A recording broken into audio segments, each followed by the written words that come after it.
What's going on, everybody? Welcome back to another episode of Game Time Live, a special Saturday edition of Game Time Live. Game Time Live, waiting out the storm. If I could show you guys the view from my window, man, oh man, would I have a story to tell? Because I can't make any headway outside. Like it's pretty bad out. And Darrell is in the same boat as me. Both of us live in the Indianapolis area. The whole state is going to get ravaged by snow today, but specifically Indianapolis is expected to see 4 to 7 inches of snow today. So we are barricaded in the house. I was supposed to go to Richmond, but I was given the option to not go, and I am not going. But good luck to the men's basketball team in their game against Kentucky Christian. Darrell, great to have you. We are going to hang out for maybe an hour, maybe 2 hours. We'll see what happens, but it's going to be a fun day of just talking sports and just wasting some time because we're going to be in the house for a while. We ain't got nothing else to do. So yeah, man, it's same here. It's getting colder. The temperature's dropping. The snow's definitely picked up since about 9:30 this morning. Kind of been steady. They talk about the ice. It may not be 15 inches of snow, but if you're talking about 4 to 7 with ice, that's pretty bad. And also temperatures in the single digits. So it's going to be a challenge for some people over the next few days. Thank God for me, I literally don't have to be anywhere until the 18th of December. So I've got 5 days if I want to hibernate in, and I'll be okay. So, you got to make the most of it. So why not make the most of it by getting online and sharing some information? Yeah, no, I'm excited. It's going to be a good one today.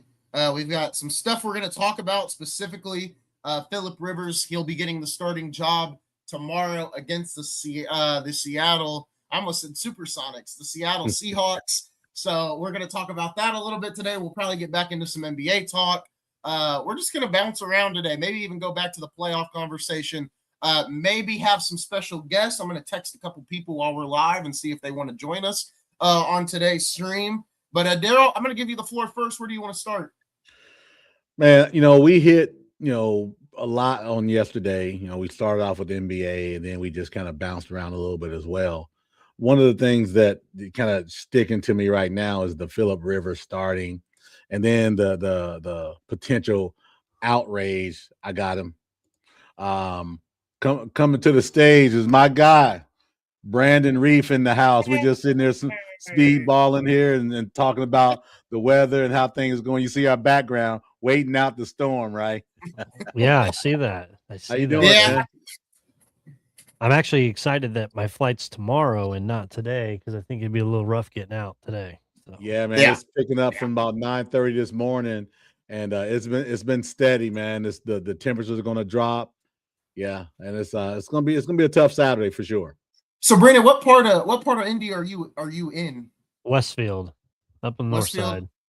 So, is it going to be what are you guys projected to get?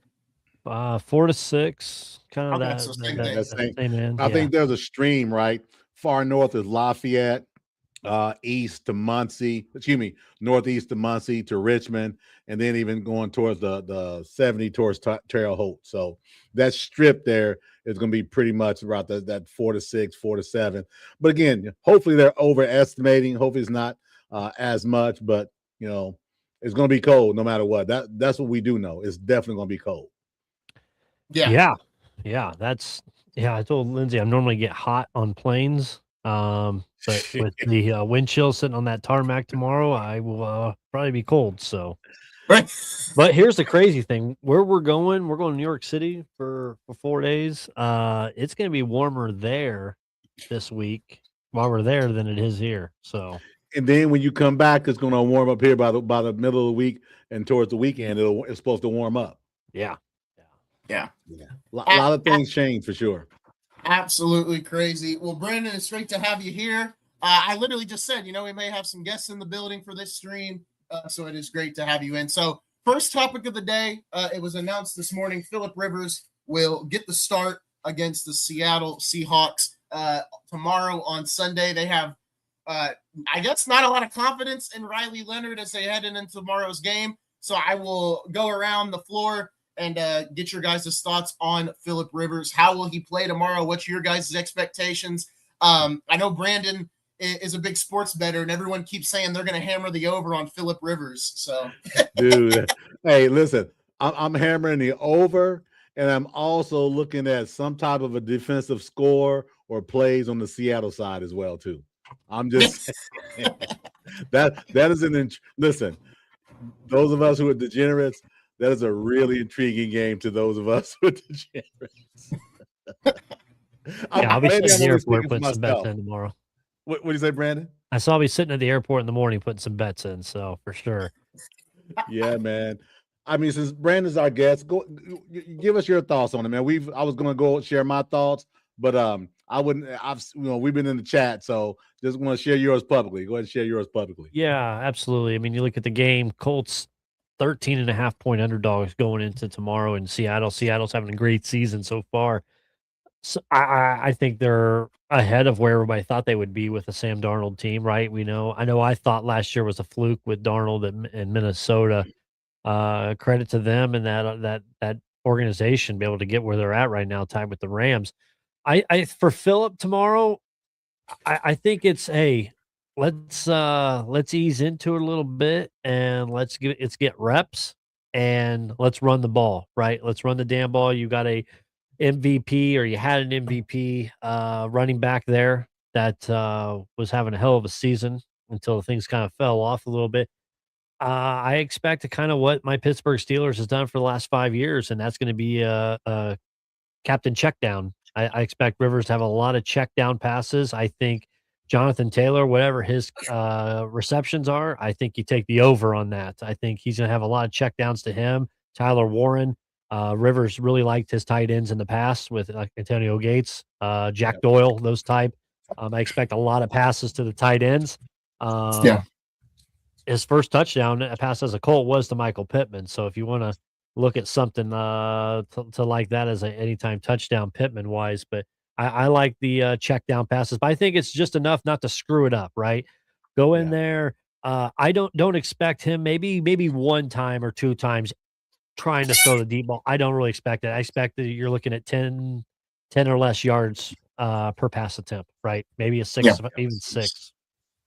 You know, it's funny you say that. You know, I was thinking about looking at Tyler Warren, and I'm in one of my playoffs. I've got him, and his numbers went up when Philip Rivers was announced. You know how they do the precursor, right? And to that point, he's not mobile. Listen, he's 44 years old, going to be 45 soon, or whatever the case may be. He wasn't mobile before. Okay, when he was 25, he wasn't mobile. Okay, that was 19 years ago.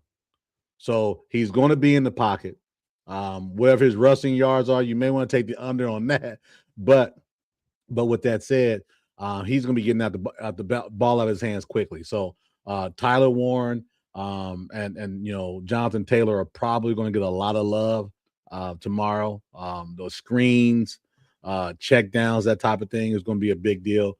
But if the Colts are able to run the ball, I think they stand a chance. But if Seattle stacks the box and really puts it on Jonathan Taylor, it could be a long 3 hours for the Indianapolis Colts tomorrow, man. A long 3 hours. Do you guys think Philip can throw a touchdown tomorrow? Yeah. I think his arm was regressing around 2020. I think for him 2020 He's never really had a strong arm, really. I think it's going to be. I think if he can hit the medium throws, I think that's all he really needs. I don't think he needs a deep ball because really, I mean, Jones was throwing deep balls, but he wasn't throwing a lot of them. So I think if he can be accurate, I think that's all they really need to be successful. They just need someone to, at this point, steer the ship, get them to the playoffs. I don't know how far Philip can take them, but it would be it'd be a crazy turn of events if this team falls out of the playoffs after how strong the season started. But obviously, they're working under some pretty interesting circumstances. The reason why I ask is DraftKings right now, for him to throw one plus touchdowns is plus 100. So you're getting even money for him to throw one touchdown. Wow, they think he's going to throw a touchdown. And I think he can do it. To throw an interception, he's minus 175. So they think he's going to throw at least one pick tomorrow. Probably. Yeah, I could see, I could see something like 179, 1-1. I could see that 179, 1-1. But let me ask you this: what do you think the Colts coaching staff saw over the last 3 days to name him the starter on Saturday? That's my big question. Up. I think they made their mind up when they signed him on Sunday. Okay. Yeah, I really do. Like, you're not going to bring him in to sit the bench. No, you're not. Right? I guess they tried Ellinger first, right? And Ellinger said no dice. And I don't blame him.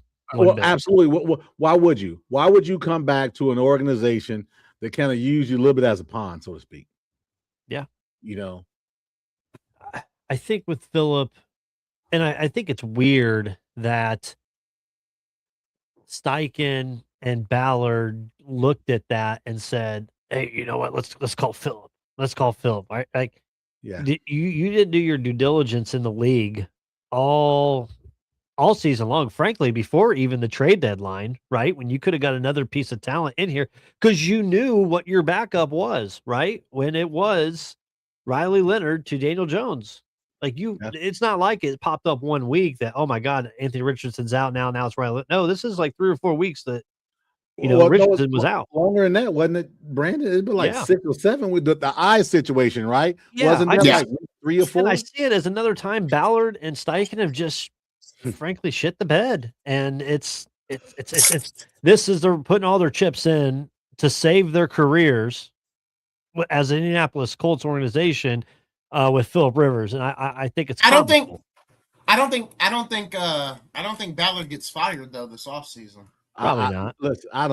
Listen, Ballard has been a walking mistake since he's been here. We can sit there and say, oh, look how we started off this year. You're right. Great start. You stumbled into Daniel Jones. You didn't scout him and say, oh, this is our guy. You stumbled into it because you said you finally got to have some competition for Richardson. And you didn't think Richardson was going to get beat out by Daniel Jones, but he did. You stumbled. I'm not going to give Ballard any credit for bringing in Daniel Jones and them having an 8-2 start. He doesn't get credit for that. I think they're watching our show because DraftKings just pulled all Jonathan Taylor, Tyler Warren, and Phillip Rivers prop bets. Everything has been pulled. See? That's why I say, hey, the game time is nationwide, baby. That's how we roll. I was going to ask the bet. I had a 5-item parlay, same game parlay. It was plus 650 odds, and now it's all closed currently. I'm going to keep it up until it opens here in a minute, but yeah. Wow. Oh, it's gonna adjust. Yeah. I go back to what Matt Taylor told us at the start of the year, where he said the one thing about Daniel Jones that's interesting is he's gonna have the best receiving core he's had, the best O-line he's had. He's like, and he gave some good stats on him too. But at the time, I don't think me or Darrell were like, we weren't buying it at all. We were like, you got to do what you got to do, right? Because we hadn't seen it. You believe what you see, and you see what you believe. And we hadn't seen Daniel Jones do a whole lot. He had a couple spurts and with the Giants. I mean, remember after that year they signed him to that bid. Was it a 2-year deal, Brandon? A 2-year big money deal that Daniel Jones signed before the Saquon Barkley deal. Remember? Yeah. So he's had some glimpses of playing well. My issue is going back to Ballard, right? This guy, he is such a puppeteer, right? This dude grabs the media, gives them all access, talks to them for hours and hours as long as he can, so they can be on his side. He's done that for the last 5 or 6 years. But if you're talking about tangible things that he has created and done, name it. It'll be a short conversation. And I don't ever wish for a guy to get fired. But if the ownership does not see what all of us see in this general manager, oh, well, you get what you get and you don't have a fit. Yeah. I don't think Ballard gets fired this offseason. I don't think Steichen does either. But now a situation does lie where you've got to make a decision at quarterback again, because I don't think they'll pay Daniel Jones. Obviously, you're not going to pay a guy that just tore his Achilles, unless, you could if you want to be nice, but I don't see them doing that. I don't this know is who football. This ain't nice ball. And, Yeah. and the thing for me is my take on that is this: Daniel Jones is out for next year. I understand these talking head who aren't medical people. I've never seen an Achilles come back in less than a year. And this isn't basketball. This is a quarterback in the NFL. And you're not going to franchise tag that for $40 million. Johns thinks they will. I said you can't waste $40 million for a franchise tag.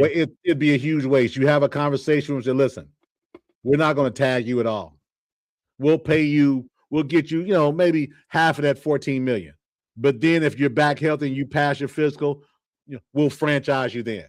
But there's no way you franchise him going into the next season because you got too many holes. You don't have a first-round pick this year. You don't have a first-round pick next year. Sauce Gardner's is more hurt probably than people want to talk about. You've got your Jadarius, what's his name? 3 concussions. He's probably out for the season. Ward, Jadarius Ward, from San Francisco. I was going to ask you about him. Say again. So, how much of a bust has he been? How much of a bust has Moody Ward been? The fact he's only played 6 games, no interceptions, no fumbles, and I think interception 3 years. I think he's got 3 passes defended. They gave him a lot of money to defend 3 passes. Yeah. Right? So my take is this: contract. You don't franchise Daniel Jones. You're out of luck because unless you're going to say, Richardson, this is your last hurrah. I need you in the off season, work your tail off. You're going to be our starter unless something crazy happens. They didn't trade him. They didn't waive him. And he's under contract for next year, by the way. He's your quarterback next year. Yeah, you had what, 2 games? You got to see 1 game or 2 games with Gardner and Ward in there together. And as you said, you have no first-round draft picks the next 2 years. You've sold the farm for this year, and as soon as you did it, it's just the most Indianapolis Colts thing in the last decade. It just went boom downhill. Yeah. I mean, it's interesting, and I can't say that I don't know where you go quarterback wise. What is the quarterback market look like? I want to grab a Colts homer on, and here it is. I mean, I want to see if I can get my boy Reggie on here and hear what he's got to say about this, because we're giving our perspective from afar, not Colts lovers, right? But I want to hear what a diehard Colts fan has to say about this dynamic, because it's doom and gloom. You're going to hang your hat on a 44-year-old quarterback. You don't have a first-round draft pick next year. You can wish and all you want. Daniel Jones isn't coming back next season. What do you do with the young quarterback from Florida? I think you get him right. You get I think the Colts do have a quarterback coach, but you get him in the lab, and he's in the lab right now until summer camp next July. That's my thinking. He can't leave. Yeah, he can't leave Indianapolis. You don't let him leave Indianapolis. I'm not doing. Richardson isn't getting another shot, I don't think. Okay. We can say that, but you got to come and give me a name behind it then. I mean, we've talked about the quarterback market, right? We've said Tua, we've said Kyler Murray. I sounded crazy saying Joe Burrow, but that has started to heat up these last couple of days over the course of the week. That was going to be my next topic, actually. The quarterback market's going to be available. I think the Colts thing to do is go get the Colts if we're talking about veteran quarterbacks, they love veteran quarterbacks so much they may go get Kirk Cousins, because that just sounds like the Colts. I hope that's think about this. Since Andrew Luck retired, and I don't have the list in front of me. I'm sure the list out there. I've seen it multiple times on social media. If they go out and get another veteran quarterback, which is very possible to that point, but if Richardson is already in the house, you thought enough of him. You shaking your head? Got it. They thought enough of him for a fourth pick. If he was that bad, if they were so done with him, they would have waived him already. Okay, you don't keep guys on your team that you don't want anything to do with. Who says he won't get waived? He hasn't been waived, is what I said. I think he there's a chance he can get waived in the offseason. Well, there's a chance everybody can get waived. My point being, he hasn't been waived to this point, and if he's still out, right, with the eye situation, what does that look like? The Colts, they can gamble on my guy Tua. They can gamble on a couple other guys. Pittsburgh needs a quarterback. Atlanta's going to probably need a quarterback because Penix isn't coming back next year either. Yeah. Colts aren't the only team they're going to need a quarterback, man. They go get Russ Wilson. That's my point. Again, that's my point. So there's probably about 10 teams they're going to need a quarterback. And let's be frank.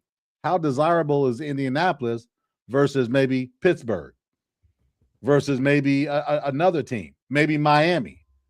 And I'm talking about the lineage. Pittsburgh has a lineage. Colts don't have a lineage. Miami, warm weather, the situation there. So the Colts are going to be in competition with a lot of other teams. So they can't sit back and say, well, we'll just pick who we want. The free agent pool looks terrible. Yeah, you can't. It's not going to be from free agency. It's going to be a trade of some sort. I think you trade Buckner, too. Nothing to trade. I think you get rid of Buckner. He's played every year. He's playing less and less amount of games. He's had 6 years with you right now.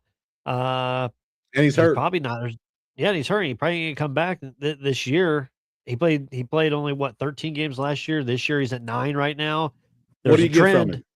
What do you get for him, Brandon?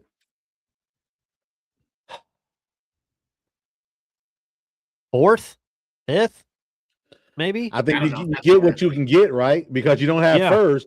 You got to stockpile. You just got to get talent. Then you turn maybe 2 fourths into a second, maybe if you can do it or a third, right? Yeah. So that's the thing for the Colts, man. I would love to be a fly on the wall with that GM and see what he's talking about and see how he's thinking about things. Hell, he might think Riley Leonard's the guy for next year. I had a dream. The way he's led this team. Hell, I had a dream the other night that the Colts were okay in the offseason. I didn't say this on our show last night. I probably should have, but talking about Colts QB, I had a dream that they end up signing Deshaun Watson, and that solved a lot of their problems. I don't know. If you put him out there and you look at this list of free agencies in draft candidates that you could realistically get, he's your best option. The tough thing about this, who are the free agents? And I hate the Deshaun Watson thing. And here's why I hate it. This dude was on such an incline when he was in Houston prior to the oil thing. And now he's had multiple injuries. He went to probably the worst second or third West franchise in NFL. Tears his Achilles. Signs that guaranteed deal. You're not going to ever live up to that no matter who you are. And again, maybe, in this case, it's an opportunity for him. It was a fresh start, playing in a dome stadium, 8 games, with Houston, nice weather, Jacksonville, nice, Tennessee, maybe this would be an opportunity for him. But would the city of Indianapolis be okay with that? I think they would. I think it's, and I don't think it's that point where they would Ballard and then would care. I think it's this is our last swing at doing something before you just throw your hands up at that point. But here's your free agency class next year: Daniel Jones, Aaron Rodgers, Russell Wilson, Marcus Mariota, Zach Wilson, Tyrod Taylor, Joe Flacco, Kenny Pickett, Jimmy Garoppolo. Five. You got it. You made your point. God damn. Carter Minshew. Hey, if this was 2003, we'd be in great shape. Yeah, exactly. Absolutely not. Yeah, you got to trade for a quarterback. Like I said, the trade market sounds way more interesting, right? You've got Tua, you got Kyler. What are they going to cost you? But you got to give something up, man. It ain't free, and the Colts don't have much to trade. I'm not like continuing to harp on the point, but do you try to sell the farm to Arizona and get Kyler Murray? Well, he's on the outs with them. He's on the outs with them. Maybe, but I don't think you got to give up the farm though, because they're off of him. Look where Arizona's at too. They're 8th in the draft. I mean, they could be in the market for a quarterback if they wanted to be, but that's if they trade Kyler. But they've got the pick to take a quarterback. He would make $53 million next year if he stayed with Arizona. I don't think he will. He gets So here's cut. my question: He Would gets you cut. pay $43 million on a franchise tag for Daniel Jones, or if he comes to Indy, his contract will only be 42.5? So you're saving $1 million. I would go with Kyler. Yeah, I would exactly. go with Kyler Murray. I'd go Kyler. I mean, maybe some will be different. You know, I see that Scott has said, you know, wonder where they'll tag Jones. You know, I don't think they will, but I think you got to do something. I think what you have in house isn't going to work for you. So if they trade by March 15th, they get 15 or 17 million taken off a dead cap. Arizona does. Okay, that's close to the draft too. Man, that's yeah. Man, that's a lot of chicken being played right now. Oh yeah, a lot of chicken is going to be played. And you were talking about another team that needs a quarterback in Atlanta. Atlanta doesn't even have their first round pick, so they're really in hot water. That's my point. They'll probably just roll with Kirk Cousins, though. They paid him so much money, they'll probably just play him. Well, yeah, they got him in the house, right? But, you know, you look down the line, you look at these teams, and, you know, I didn't blow it up, but you got Vegas is going to need a quarterback. You've got Cleveland. No, not Cleveland. Sorry. Vegas, New Orleans. New Orleans. And I'm going to live with Shook or whatever the hell his name is. The Jets are going to be looking for a quarterback. Arizona. I think Minnesota's going to be looking for a quarterback. They made a huge mistake in getting the kid from Michigan and jet setting Darnold on to Seattle. Big mistake. But I don't think they take a quarterback at 11. I think it'll be no. I'm not thinking draft wise. I don't think they need a quarterback because McCarthy isn't their guy. Gotcha. Okay. Yeah. Does Miami stick with Tua, or is he gone too? I believe unless Miami can pull a rabbit out of their hat these next 4 games, say maybe go 3-1, get in the playoffs, there's a chance. But I think if they miss the playoffs, I think the natives in Miami are tired of a 30-yard passing down the field to him. I think they're tired of that arm. Yeah. Yep. That's a good way to cap it off. I want to bring up the other quarterback. His name's floating around, obviously, after a press conference that had everybody thinking, what's going on in Cincinnati? Apparently, I saw a report earlier this morning. Burrow was just frustrated about losing. He doesn't want to leave Cincinnati. People inside the organization have frustrated him in the past, but it's not something about him leaving. Darrell, I brought this up, I think, on Monday, where I said I think there is a possibility that one of the big name quarterbacks, one of the top quarterbacks in the league, I think I said it at the start of the season. I said, I wouldn't be surprised if we see one of these bigger names want out of their situation. And Burrow seems to be that name. Now, obviously, it's highly unlikely, right? But there is a chance that this happens. But as we have said on this pod, a lot of this falls on Joe Burrow himself. Specifically, if you go back to 2020, where he wanted Jamar Chase over Penei Sewell, this O-line's been bad for a very long time. Now, it is partly on Burrow, but it is partly on the organization as well. Well, I personally, I'll just do my piece. I think it's on the organization. They signed Joe Burrow. They drafted Jamar Chase. You know, quarterbacks every year are pining for guys. This isn't anything new. That's true. But to that point, he also signed his deal. So as I said in the monologue, you get what you get and you don't have a fit. He's got to learn to stay healthy. He's got to stay healthy. He hasn't done that. He hasn't kept up his end of the bargain. We can knock the line. We can knock these things. He hasn't lived up to the play on the field bargain because he hasn't been there. Yeah. So that's my thought on Joe Burrow. But when he is there, they've been it's been AFC Championship and nothing, and that's it. Yeah, he's like an absentee father. Comes around when he wants to. No thanks. When he's healthy, the ceiling. Well, they're going to be I'm going to say a lot of it. They're going to be out of the playoffs again. If he had that Colts line, it'd be a different story. If a frog had wings, you know what, he wouldn't bump so much. We can do ifs all day long. Hey, what do you think, Brandon? What do you think about this? I know we talked about Burrow a few times. I think it's him just being frustrated, right? They're not having the season that they're having. I think if they had 4 more wins, I don't think this would be a conversation. I think it's just a franchise quarterback, just frustrated with how the whole year's been, frustrated from his injury, how long he was out, came back. The defense never improved, right? They didn't do a single thing to that defense to improve it. Hendrickson's out for the rest of the year too. Yeah. So I think it just elevates his frustration. The fact that you also look at the rest of the division and you could be up 3-4 games on the rest of the division with how bad the Steelers and Ravens are. So any chance of him asking out of Cincinnati? Nah, I think he's good. I think a little time off. I think a little reset. Happy Joe will come in next August. Do they bench him? Do they put him on the bench for the rest of the year after this week? I would. What are you out there playing for? Yeah, that's true. That. Put him on. Listen, man. You gotta, I'm not saying tanking in the NFL, but who they got this week? They got Ravens? There is now they played the Ravens at home. No, that was 2 weeks ago. I know they're at home. I know that. I was talking about that. I would say this. You put him on the bench.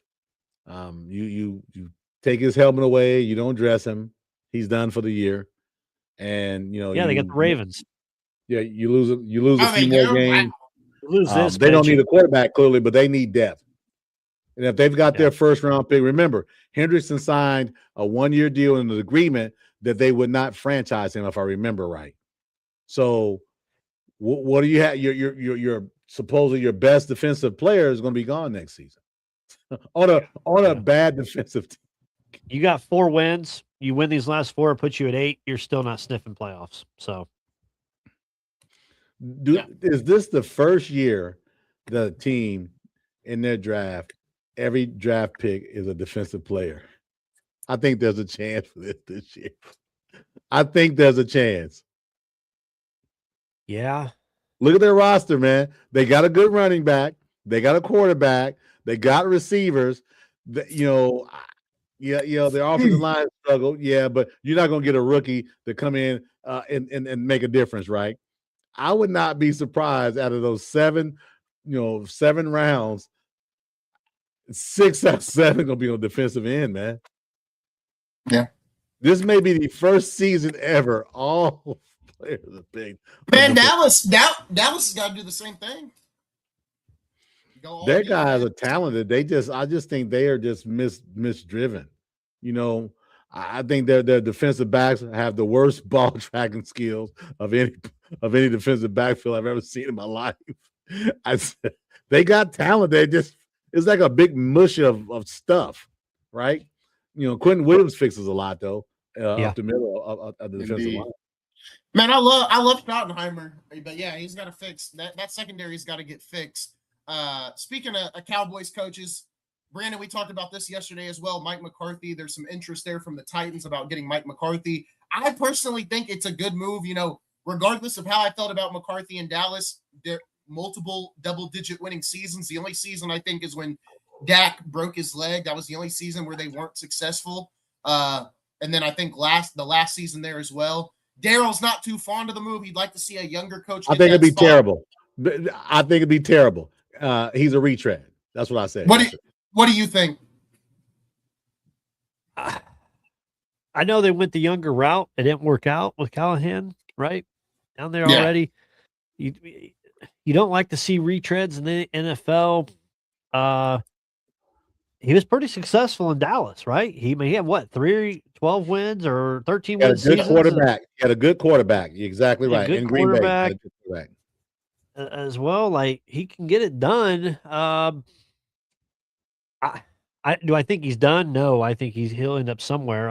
I said yesterday, if he doesn't go to Tennessee and somehow there's a falling out at the end of the year with the Mike Tomlin situation, he could be a Pittsburgh. He's a Pittsburgh guy. He's in with the Rooneys, right? He was just in their suite last week for the Ravens game. He was in 2 weeks ago, the suite for it. So him being a Pison, and you imagine him, if God forbid Aaron Rodgers comes back next year, McCarthy and Rodgers again, but I know we're talking Tennessee, but I wouldn't be against him going to Tennessee. If you have to give me a percentage, I'd be okay with it. 55.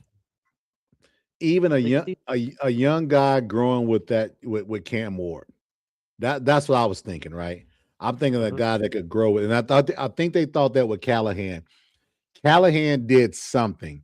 You remember the press conference when Ward had, and he talked about, hey, we're ass, and then he says, coach can say this, all these things, we're just talking. Something happened there. That was an interpersonal issue there. But I just think with that young team, they need maybe not a fresh off of being an OC in college coach, but I just think they need someone that can grow with this young team. They got a young team, and I just don't know that McCarthy's that guy. He has a track record. He's a Super Bowl champion. He's had really, really good quarterbacks, but he hasn't developed those two quarterbacks. Those quarterbacks were there when he got there. That's my concern. What about Jason Garrett? I've always liked Jason Garrett, man. I've always felt that. But I thought he was better as like maybe an OC, not as a head coach. Maybe quarterbacks coach. If you bring into, I would like. That name is banned for life. I would like Garrett. Show. I would like Garrett as an OC, supporting another coach, but maybe not as a head coach. Absolutely not. He needs to stay in the NBC studios. Someone's still jilted for the last few years. I see. He was in Dallas for way too long. I will never forget when he was relieved of his duties. We could have thrown a birthday party. And believe me, ever since he's been gone, they've really been dominant. I'm just glad he wasn't there. I can tell you what. Run up the middle, screen pass, maybe another screen pass. Same offensive formula every single week. That sounds like the Steelers' offense. Shoot. Yeah, hey, maybe Garrett's calling plays in Pittsburgh, Brandon, and you don't know it. That sounds like our old offensive coordinator. What's his face? We fired him. I forgot his name by now, but I kept calling for it. What's Haley? What about Haley? Bring Haley back. I don't know what he's doing now. He's on radio. He's on NFL radio. He's on 88. I liked him when he was in Pittsburgh. I know him and Ben got into it towards the end, but I mean, we won those years we had him. Yeah, he does a lot of relief work for moving the chains. That's with the ex-quarterback for Steelers and the Bears as well too. Jim Miller and Pat Kerwin. Isaiah, if I had to give here, you know what? Give me. I'm Tennessee. I make Nick Saban say no. You know what? We cannot have a call without someone bringing up some type of connection. Look, man, Nick is retired, man. He's done. He's not coming back. He's done. He's done, man. I think he loves game day too much. I don't think he's ever. He's got no pressure, man. He's got nothing. He's about to be the czar. He's not working hard. No. The dude does game day, gets on his private jet, goes back to Tuscaloosa, and sits in front of the lake and hangs out with his wife, giving him Mai Tais. Yeah, I mean, man, he's living his best life. We'll see what the Titans do. I think Darrell isn't the highest on Cam Ward. I think Cam Ward has looked okay. I think obviously he could be better. But say exactly what I said. What I said was way back. Shedeur Sanders is going to be a better quarterback long-term than Cam Ward. I also said that Cam Ward was projected as a 4th-round pick when he left Washington State before he went to Miami. When he went to Miami, at the end of games, when they're up, they're still throwing the ball 40, 50 yards down the field. Just look, I watched the games. And my issue with that was they were padding his stats to give his – I granted, I get it. You didn't do him wrong. You helped him become the number 1 pick. Why? Because you had a quarterback pool that wasn't very strong, right? And he parlayed that, and that's great. But I also said he's going to be crab legs, Brandon. I said when his contract's up, he's going to be crab legs 2.0. He's going to leave Tennessee. He's going to have a 12-year career, but he's going to be playing in a lot of cities after his first contract's up. And that kind of poses my next question. And we talked about it a little bit, Darrell. I think it was on Monday about this current quarterback draft class. And we talked about Mendoza, right, Brandon? And Darrell asked me an interesting question. He said, what is Mendoza's best trait? And I said, other than leadership, I'd probably say his accuracy. I don't think he has the strongest arm, but I think the Ohio State game, I think, made that really clear for me. I think his accuracy is what could really make him thrive in the league. I don't know because when I look at this quarterback class and the top 3 quarterbacks in it right now that are labeled first-round picks, it's Mendoza, Dante Moore, and Simpson. Simpson's more bottom of the first round, but they have more. I'm just hoping Simpson goes into the job. I'm just hoping he commits. He just got his master's degree this past week. He's got no reason to stay in Alabama. Simpson, go to the draft. Moore and Mendoza are projected to go top 10 and not get out of the top 10. I'm curious what you think on this quarterback class, because it does remind me of last year a little bit, where I don't think it's a stacked draft class. I don't think the quarterbacks are great. You know, I didn't think anyone from last year was great. Yeah. Last year, I think probably was one of the worst years we've had for a quarterback class. I think since Pickett and Neighbors was probably like the last really bad one. Yeah. This class coming up, I think it has some similarities with it being bad. I think it's just because right now we're seeing a lot of hype with the quarterbacks, you know, the Heisman race that we had with the QBs that we had during the Big Ten championship, that it's kind of elevated the position. Like, right, you see one site that says, oh, Mendoza right now, number one pick overall. And that same website, maybe at halftime of the game, was like, oh, this guy's like a second or third rounder in the pros. You're absolutely right. His IQ is probably his best trait, right? I think between the IQ, he doesn't have that gunslinger arm a little bit, doesn't really have it that much. He can get the ball out there. I think he could sling it if he needs to, 50 sometimes in a game. But really, when you need a quarterback out there, right, you need somebody that's a little mobile and has a great IQ that won't turn the ball over. My comparisons, I've got him I compare him to a Jared Goff, Sam Bradford style. That's on the money. That's on the money. Yeah. That's why I compare his skill set to, with the IQ and what kind of passer he can be in the league. Can he withstand in the league? Absolutely. Yeah. We'll take him in Pittsburgh. Yeah. I think the last mock draft I saw was Simpson in Pittsburgh. Funny enough. I think for me, when I looked at Dante Moore, I see a little bit of Jaden Daniels, just a little bit. Obviously, Jaden Daniels won a Heisman. I'm not like, you know, people hear that and they think, oh my gosh, you're out of, like, just the similarities are there. I think more though, I don't think, and I kind of say, I feel the same way with Simpson, but it's all off situations, right? I think if anybody goes to New York, they shouldn't play year one.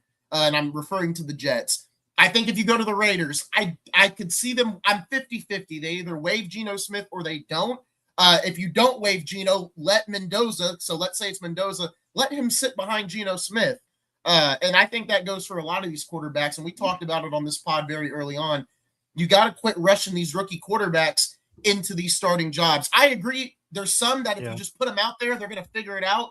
But I think Mendoza and more or less Dante Moore are guys that I think if you let them sit, I think you'll see them get better, because I saw a really good YouTube video on these first-round quarterbacks that we labeled as busts, right? Sam Darnold, Geno, who kind of became late bloomers and are just now figuring it out. And I think that's because they were rushed into starting, and they kind of had to refigure it out once they got into a better situation. So I don't want to see Mendoza fail. I don't want to see any of these quarterbacks fail, because I love watching quarterbacks get drafted. I feel like that's what really everybody watches the draft for, to see if you can find that franchise guy. And I think Mendoza can be that. Same thing with Dante Moore. But I think if they end up on the Jets, I think you're at a lost cause until you can get out of your rookie deal. I think the Raiders would be probably one of the best options for any of those players. Same, and with New Orleans as well.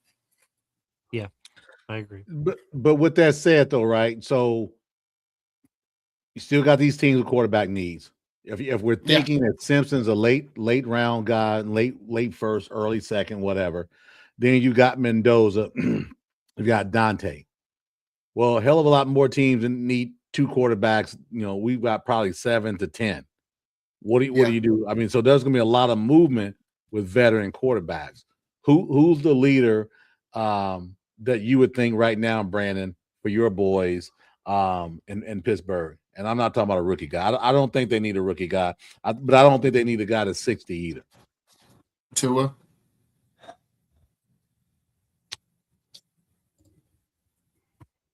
I don't know. I really don't know. Like I said, I think I would like for them to go into the draft. I would like a Mendoza. We're not going to get up to get Mendoza. That's the problem. And we've already seen what happens when we've drafted like 18, kind of where we're sitting at right now, right? We've The seen last 10 years, right? Yeah, Kenny Pickett was our quarterback there. Last time we had success with a quarterback is when we drafted number 11 overall, and that was Ben Roethlisberger. So, yep. Look at that, man.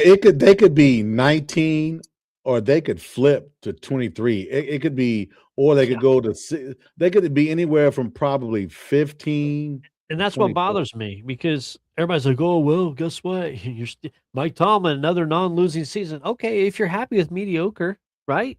Oh my goodness, 9-8 is 9-8 is mediocre. It's just above 50%. Well, guess what? That's still an F. Thank you. But you're not drowning. Your head's above water. No. See, I hate that argument. Why has the standard moved now that 9-8 you're drowning? I'd rather be dead in the water than finish middle of the pack every year and lose in the first round. Why did the Pacers move Sabonis? Because they were in the middle. They were mediocre. That wasn't why. We haven't won a playoff game since 2016. Don't mix that. That wasn't why. But here's the deal. Let's go back to football, what we're talking about. We're talking about football. And here's the deal. Pittsburgh, you're right. They've been very mediocre, but they haven't taken chances, and meaning moving up in the draft. And they just paid Watt last year that money on a declining performance for the prior 2 years. That was a we appreciate, and Brandon, you can speak better than I can, but from a distance, it looked like we appreciate what you've done for us. We're going to give this to you. Yep. That was the oldest defense in the NFL, the highest paid defense in the NFL, and it shows. We just cut Darius Slay, so we cut a little bit of that age. But guess who we brought in? Asante Samuel. Are you really? We're just still getting old. Then wide receiver wise, guess what? We signed Adam Thielen, another old guy coming into this team. I understand, like, you want to play for Tomlin at age, but this is turning into a retirement home out there. To be real honest, DK, I think we're close to the end of the Tomlin era to where next year we could roll out Will Howard as the starting quarterback, and I'd be fine with that just to see how he would do. He didn't get a chance to when he broke his hand in preseason, but you've already seen what you got with Mason Rudolph. It's not there. We've seen it before. I don't know why we went to a retread with it again, but put Will Howard in there. Let's see what happens. I was kind of high initially on Lenore Sellers, that type of athleticism coming from South Carolina to Pittsburgh, but now he's going back. So good.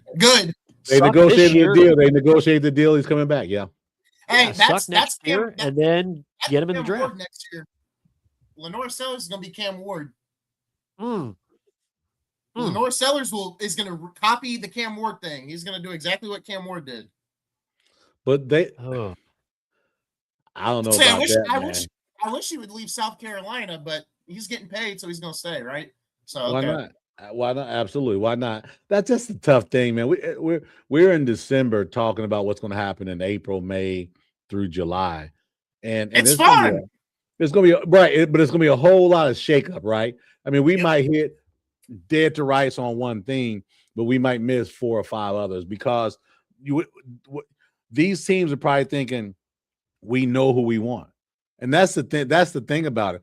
So I'll guarantee you, of those teams that you're scrolling right now, top 15 are probably thinking themselves, we know what we want. We just got to make sure we get the tape and we do our due diligence. They've got you can't go into February saying, well, let me figure it out. You're thinking that right now in December. Right? Yeah, I think you make a good point. I think we'll see a lot of shakeup. It's crazy how much of this will shake up because what was I going to say? Carolina just took first place in the South.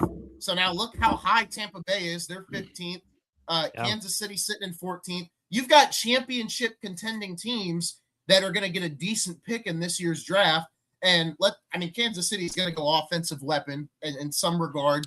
I think, like you just said, there's a lot of interesting plot points that could happen this offseason. And I think the one that we haven't talked about yet is the receiver in Philadelphia. He's probably going to get moved, and somebody will trade for him. Hey, Brandon, we don't say his name on this show, by the way. Okay. The guy. Well, we don't say Jason. We don't say Jason Garrett anymore either. I should have put that in the contract. Fair enough. But you know what though? Fair enough. You look at these teams here, and I'm gonna just say this: Kansas City is closer to 5-12 than they are to 12-5. They've gotten old in a hurry. Though that receiving core has not been what they wanted it to be. Kelsey's done. They are devoid in the offensive line. They're devoid in the receiving group. They're devoid in that tight end. Obviously, they kept a little too long, in my opinion. Defensively, in the back end, they're not very strong. They've got the quarterback and they've got the coach. And I thought those running backs would be better this year. Not the case at all. Mr. Angry Man, Angry Run, number 10. That's great that you run angry and all that, but it hasn't resulted to wins. I absolutely believe Kansas City is closer to 5-12 next season than they are to 12-5. And I hate to say that. Go ahead. Yeah. No, I just hate to say that because of how good Mahomes has been, how good the coach has been. Is their window closed? Yeah, I think the door is shut. What we talked about, Brandon, a couple of weeks ago was, how New England, we hated New England, right? But they would let go of a guy a year or two too soon. Early than a year or two too late. Kansas City, with all that nostalgia and all that stuff, they've held on to guys. Also, your guy, your defensive lineman, 95. Remember, he watched Sunshine run into the end zone earlier in the season, right? I just think that they've held on to guys a little bit too long. This reminds me when New England had was it Sherman? Not Sherman. The defensive lineman went to the Raiders, and they let him go. They're like, man, you letting this guy go? He still has productivity in him. But they were smart, and Kansas City is been like a big family deal, and we held on to guys.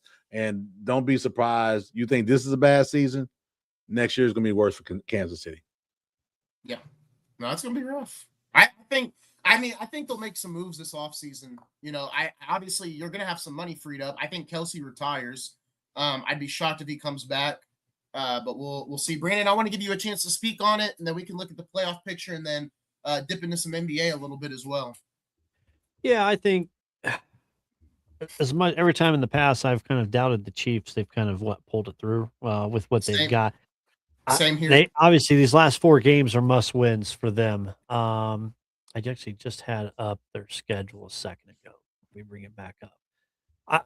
Listen, are they in spot for a wild card right now? Absolutely, because the way this year has gone, they're still alive, right? They're 6-7. They're 2 games out of Houston and then Buffalo. But you look at that schedule. Richard Seymour. Chargers. All right. That's what I was thinking about. Richard Seymour. Yeah. Chargers, Titans, Broncos, Vegas. If there's any teams you need to catch, okay, you got 3 division games, 3 of the 4. And you got to play a real lonely Tennessee team, right? You get Denver on Christmas at home. You're on the road at Vegas to end the season. I don't want to count them out, man, but it's looking bleak. This game against the Chargers is a must win, which is why I believe Vegas knows that. And they've got the Chiefs at -6 against the Chargers because they know exactly what we all know, right? This is the type of game the Chiefs will find a way to get the win. I don't know about covering 6, but definitely I think the Chiefs beat the Chargers this week. There's some spreads I've seen, and I'm just like, there is public Joe. Like the public is like, oh, like Isaiah, you were shaking your head. The public sees this as like, oh my God, dude, the Chargers, they're first or second place, or they just got off a big win. They're getting 6 points on the road to Kansas City. Hammer, hammer, hammer. That's public Joe, right? The Sharps are going to hit the Chiefs there. It's already went from -4 to -6 in the last 48 hours. So that's where that's one of those games I see. It does. It's a funny line that doesn't make sense. And the other one I had that didn't make sense was the Bills and Patriots, right? Game up there in Buffalo, or excuse me, New England. New England's 1.5-point underdogs at home. You tell me how that makes sense, right? It's because all the public's like, oh my God, we're going to hammer the Patriots. They're a home team. They're second or first in the AFC. They've already beaten Buffalo. It's a home game. It's a surefire win. Hammer, hammer, hammer.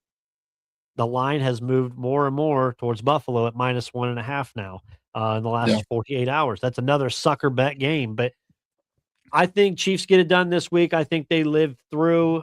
And I think Christmas night, that Christmas miracle may get shut by the Broncos. Well, I want to say, what do you think about the Broncos, right? We've mentioned them a couple of times.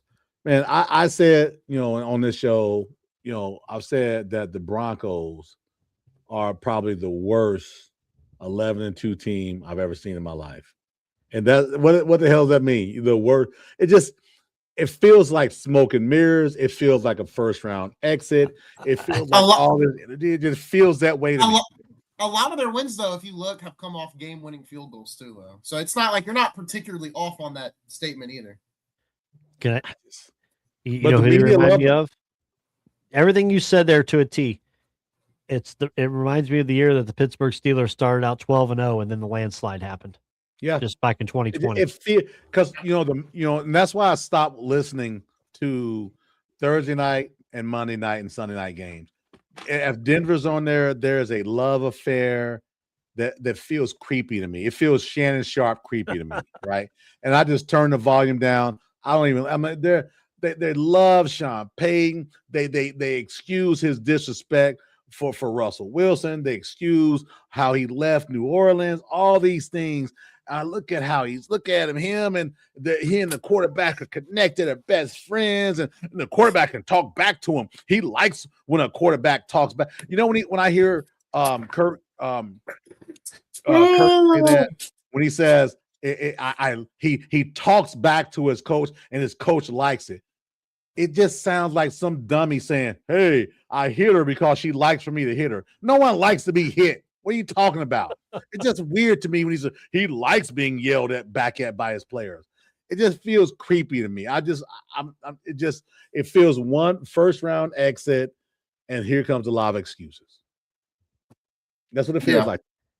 I gotta jump in real quick to let Brandon know that he's on speed dial with Lane Kiffin. Well, I'm on speed dial with Justin Herbert. We talk every week. And I got to talk to my guy, Jay Herbert, this week, and he feels good about Kansas City, right? Every time these two teams play, it's always a good game. I'm not going to say the Chargers are going to win. I did shake my head no because I think the Chargers will win because, it's Justin Herbert, man. This is a top 5 quarterback in the NFL. Stop it. You sound like Justin Herbert does. Hey, just because we got a guess here, I ain't going to let you off the hook. Get the hell out of here. It's Justin Herbert. Man, what the hell? Hey, listen, I've won just as many late playoff games as Justin Herbert has. Stop. Well, it's all good. Justin Herbert's going to get it done. He's going to get the win on Sunday, and they're going to keep rocking and rolling. Look, I still think the Bills are the favorite in the AFC, and I think the Patriots are right underneath them. But sitting in third place is those Los Angeles Chargers. I think they're right in the mix to be a contender this year for sure. Now, if they got to play the Bills or the Patriots and it's snowing, well, then I don't know. Then I got to take my foot off the gas pedal because it's a team from California. It's like USC going to play, one of these Big Ten teams and it's freezing out. So, it is what it is at that point. But I like the Chargers' chances heading into the playoffs. Any final thoughts on the NFL? And then I definitely want to get Brandon's thoughts on some NBA talk as well. I don't. I think, man, we're excited. Playoff time's coming. So a lot of moving and shaking. I always love when CBS and all them start putting up the scenarios. What's the clinching scenarios each week? So can't wait. I love it. Yeah. Darrell, what you laughing at?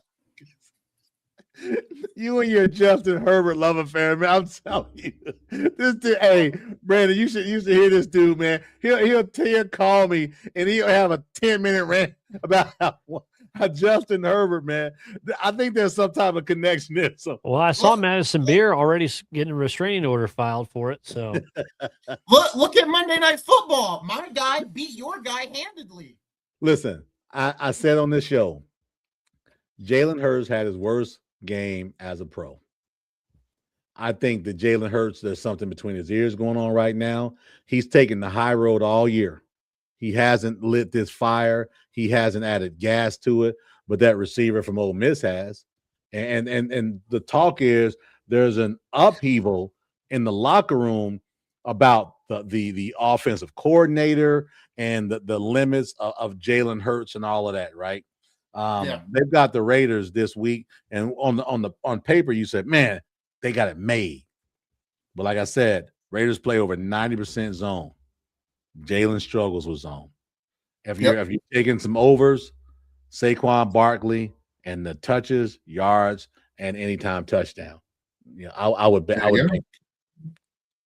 There you go. Final thoughts there in the NFL. It's going to be interesting. We're getting down to it. We're going to move over to the NBA and talk about that a little bit. We had a great discussion yesterday, Darrell, on the NBA. But I want to let Brandon in on the known crisis that is towering over the NBA. Hey, I almost spit my water out. Don't do that again. You damn near. I got electronics here.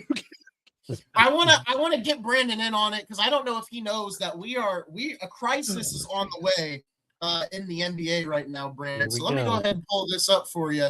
The Oklahoma City Thunder, 27-1, rummaging through the NBA as we speak. The NBA Cup semifinals are tonight, and the Thunder, it's only going to get better for them, or for the league, it's only going to get worse. If you look on screen here, you can see that the Thunder have the Los Angeles Clippers pick. It's projected top 3. Not only that, if I scroll down, they also have the Utah pick, but the Utah pick has a protection.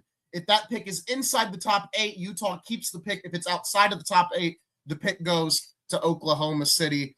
And for everyone thinks that this Thunder dynasty won't last much longer, no. Chet, 4-year deal. J-Dub, 4-year deal. Shea, 5-year deal. Thunder aren't going nowhere, and it may only get worse. And like I said, I don't mind how successful the Thunder are. I'm not a Shea hater. I think Shea, I said it yesterday, I think Shea is the best player in the league over Jokic. That's my personal opinion. If somebody said Jokic is still number 1, I wouldn't disagree with you. But I do think if they get their hands on DeBonsa, Boozer, or whoever, look how well the Thunder have developed these players. That development's not going to go wrong unless it's a player, attitude type of thing. And you look how dominant they already are, I think it'll only get worse at that point. Well, I think you say those names that are top 4 in the draft next year. None of those guys want to sit, right? I can see them saying, hey, I want to go to a place where I'm going to play, where I'm going to be an impact. Because right now, those guys, their first goal is not the ring. It's not, right? It's not a role position. It's to build themselves, to make as much money as they can, get themselves a endorsement deal of some point. Yeah, it's scary what the Thunder are doing. They'll probably make another run to the NBA championship again with what they've got. It's great, but as a wise man tells me, an old wise man tells me on my other show, man, the NBA don't matter until after Christmas break, man. Christmas break's when it starts. So I'm viewing it. I'm observing everything. I'm seeing it. I told JB, I said, we've got this, and I told you guys yesterday in the chat, I think the Spurs and Thunder are going to be a new rivalry here in the next 3 to 5 years, just dealing with those two teams every year. But yeah, Thunder are scary. I think they make another run to the NBA championship because right now I don't see anybody competing with them with their depth. But as much as we can say that, guys, we've seen what injuries can do quickly to a team on a freak injury, a la our Pacers. So, plus we haven't seen Zero Dark 23 yet come out. So we got to see what LeBron and the Lakers do, right? We'll see. We'll see. Don't try to act humble now. Don't give me this we'll see stuff. Hell, you've been talking Lakers for the last. Oh, 3 I've months. seen videos. I've seen clips. All this Laker talk. Right. Don't try to snake off the hook now. If you got anything you want to throw at me Laker-wise, I am all for it. I will answer any questions. I've got no problem answering. I know JB's. We're gonna have JB on tomorrow, hopefully. I'm trying to get JB on now. Ready. He's in the chat, of course, attacking me again. Is he? I said, "Come on!" I sent him the link. He ain't responded. He'll cut up in there. He'll get some cut up. I'll be ready. You can ask me whatever. Do you really trust DeAndre Ayton? Yeah, I do. I really do. I mean, you want to give him? Really I saw you want to give him 40-something million. I'll pay him. Yeah, pay him. I want. Listen. I'd rather. Who else are they going to go and get? Hey, he'd rather pay Ayton than pay Bron. This guy didn't want to come out of his house because it was snowing. Well, it's LA. I don't got to worry about it. He had a 2-wheel drive vehicle. There might be an earthquake. He may not want to go. He'll be all right. I think he's motivated right now. I think he's very motivated. I will agree with that. I do agree with that. If I was in Portland, I would have a struggle to get off the bed too, or the couch, and come play in Portland. The last couple of years, I wouldn't blame him for that. No, I've said it openly and clearly on this show. I think paying Bron the 1-year, $46 million deal was a mistake. I think, no, he shouldn't come back. I think he should go to Cleveland, do your retirement tour like John Cena did in the WWE. Have your retirement tour, your farewells. Let Toronto build you a statue since you put them out of the playoffs so many years in a row. But I think LeBron should be going after this year. Use that money, build around Luka and AR. Darrell's full turnaround on Austin Reeves is something I wouldn't have had on my bingo card. I'm not going to say full. I'm about 75% turnaround. He's still a liability on the defensive end. That's fine. We were both. I kind of agreed with you that they should have maybe moved Austin Reeves. We wanted him gone last year. I keep saying last year. I was in the summer. We wanted him gone. Look, here he goes. Oh boy, he's on backwards, man. Isaiah, let me ask you this, because I haven't watched as many Laker games. I don't get to stay up as late as you because I'm old and decrepit. The Lakers are averaging almost 124 points a game at home this year, and they're only 7-4 at home. But on the road, they're averaging 10 points less, 114, and they're 10-3. 10-3. Yeah. Difference there. What's the difference between them? Honestly, I think at home, I really don't know what to tell you, to be honest. One of those away losses was against OKC, and I remember watching that game. I mean, nothing could get going. I think the losses. It's OKC. I think the losses haven't been that bad. I mean, it's the NBA, right? And I think Darrell's good at saying it, right? It's up and down. You're going to have losses that are bad, and you're going to have wins that are really, really good. I think one of the most impressive wins for me was when we lost to Golden State on opening night, and then we bounced back with that win over Minnesota. I think that game right there, which was only the second game of the season, I said, okay, there's something to this roster. I just don't know what it is yet. And I think what's really helped, and we just talked about Ayton. If you get Ayton involved early, he's really good on both sides of the ball. And all you got to do is run a pick and roll, put the ball. And Lucas said it right after opening night. He said, I got to find where to put the ball, where Ayton wants the ball at. And I think it's starting to become more impactful. Austin Reeves offensively taking that leap is also another big thing. And after Luka, AR, and Ayton, you've got LeBron, who can give you 15 points, who can give you 20 points, or he can give you 10 points and 11 assists. That's fine. You've got two playmakers. LeBron has regressed into, as I've said, 1990s Magic Johnson. That's fine. You've got two playmakers on the floor with high IQs. I've gotten to watch film and everything else. Their IQs when they're on the floor together is off the charts. They can read the defense. They can manipulate things how they want. At the end of the day, though, some nights you're not going to play well, and it's just going to happen. And it counts on other guys to perform as well. Mm-hmm. I like I said, I'm not going to sit here and say they're a Western Conference Finals team. I think if the matchups line up right, I think they can be in the Western Conference Finals. But at best, they're a second-round exit. I think they're not better than OKC. They're not better than Denver. I think they may be on par with San Antonio and Houston. And the only reason I say San Antonio is a lack of playoff experience. I think Houston is probably a slightly better team, but I think they're both fairly on par. If LeBron James retires or requests a trade out,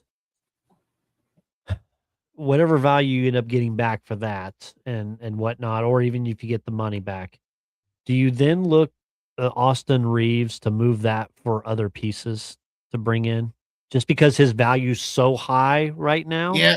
I mean, it's a good point. I just, what do you get for him? What do you, because I think with a lot of the you big, can't say, because hell, you didn't think you could get what you got for Luka, right?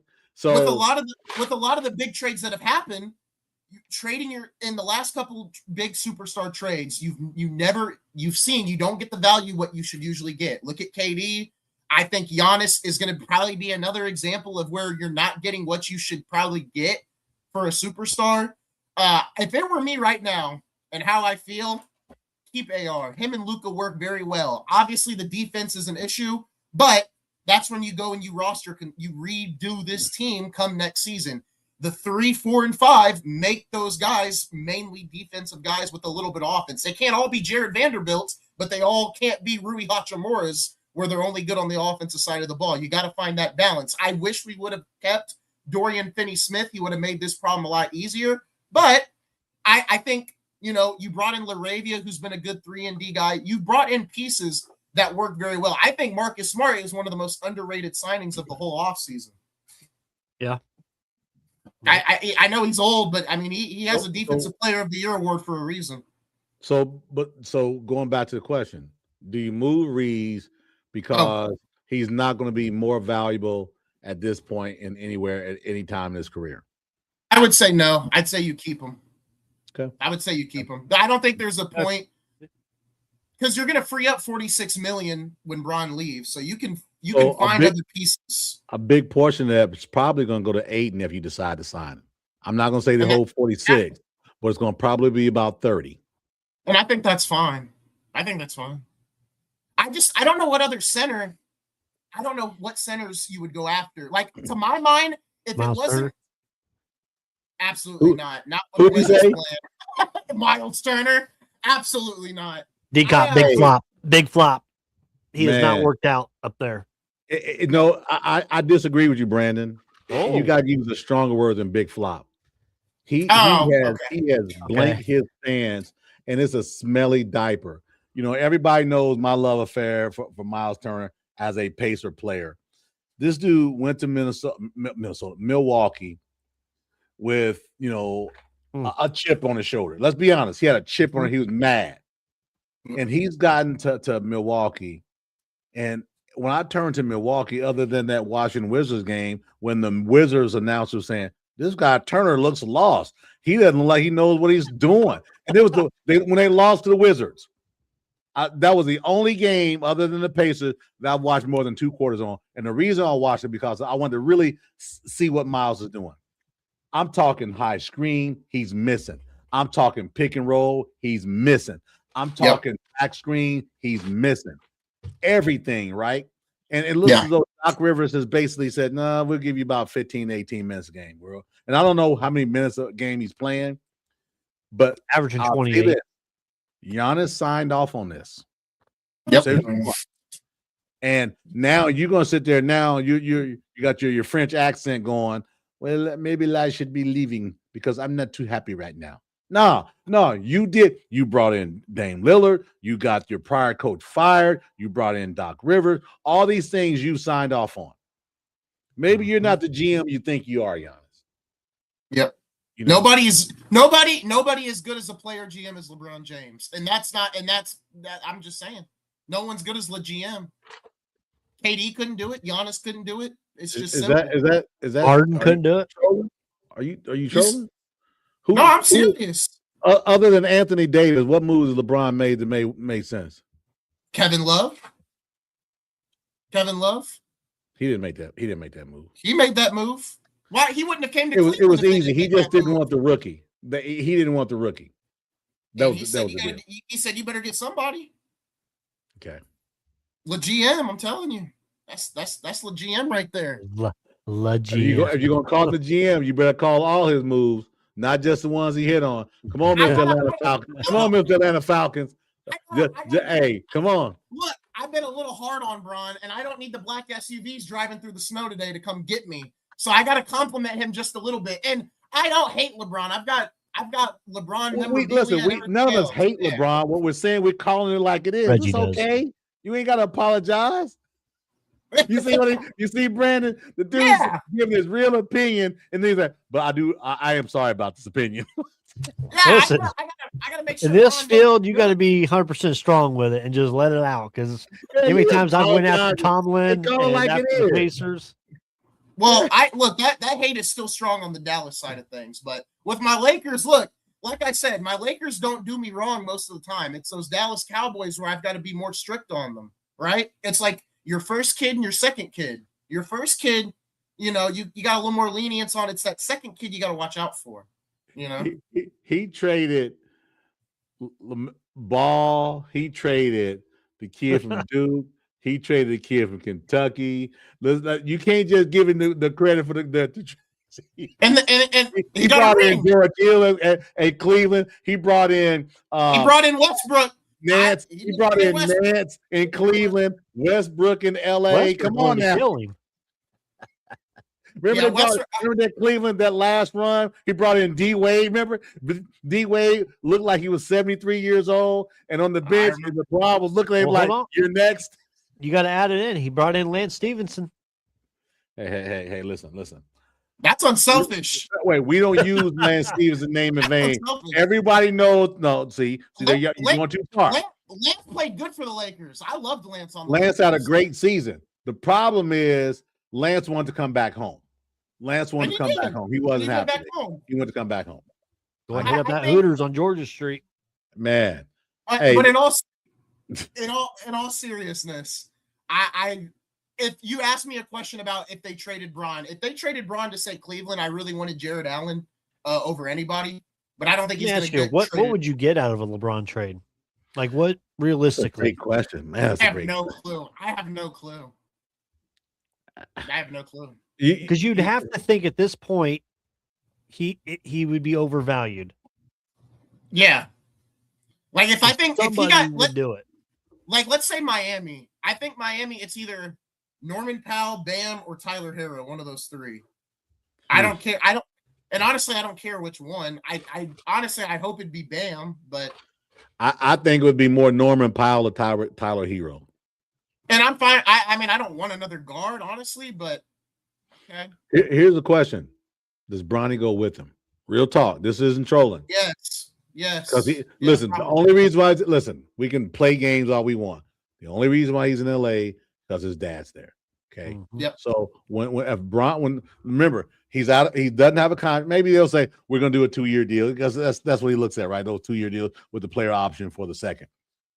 If he doesn't do that and he gets traded or his contract expires, how fast do the Lakers get rid of Bronny?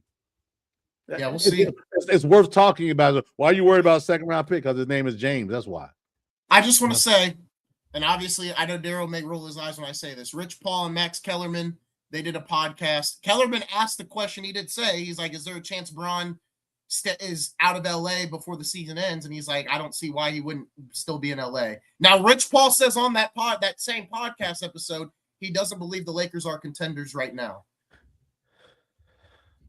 Sounds like a message to me. Sounds like a message to me. Take that what you will. And I agree. I don't think they're not contenders. Sounds like a message.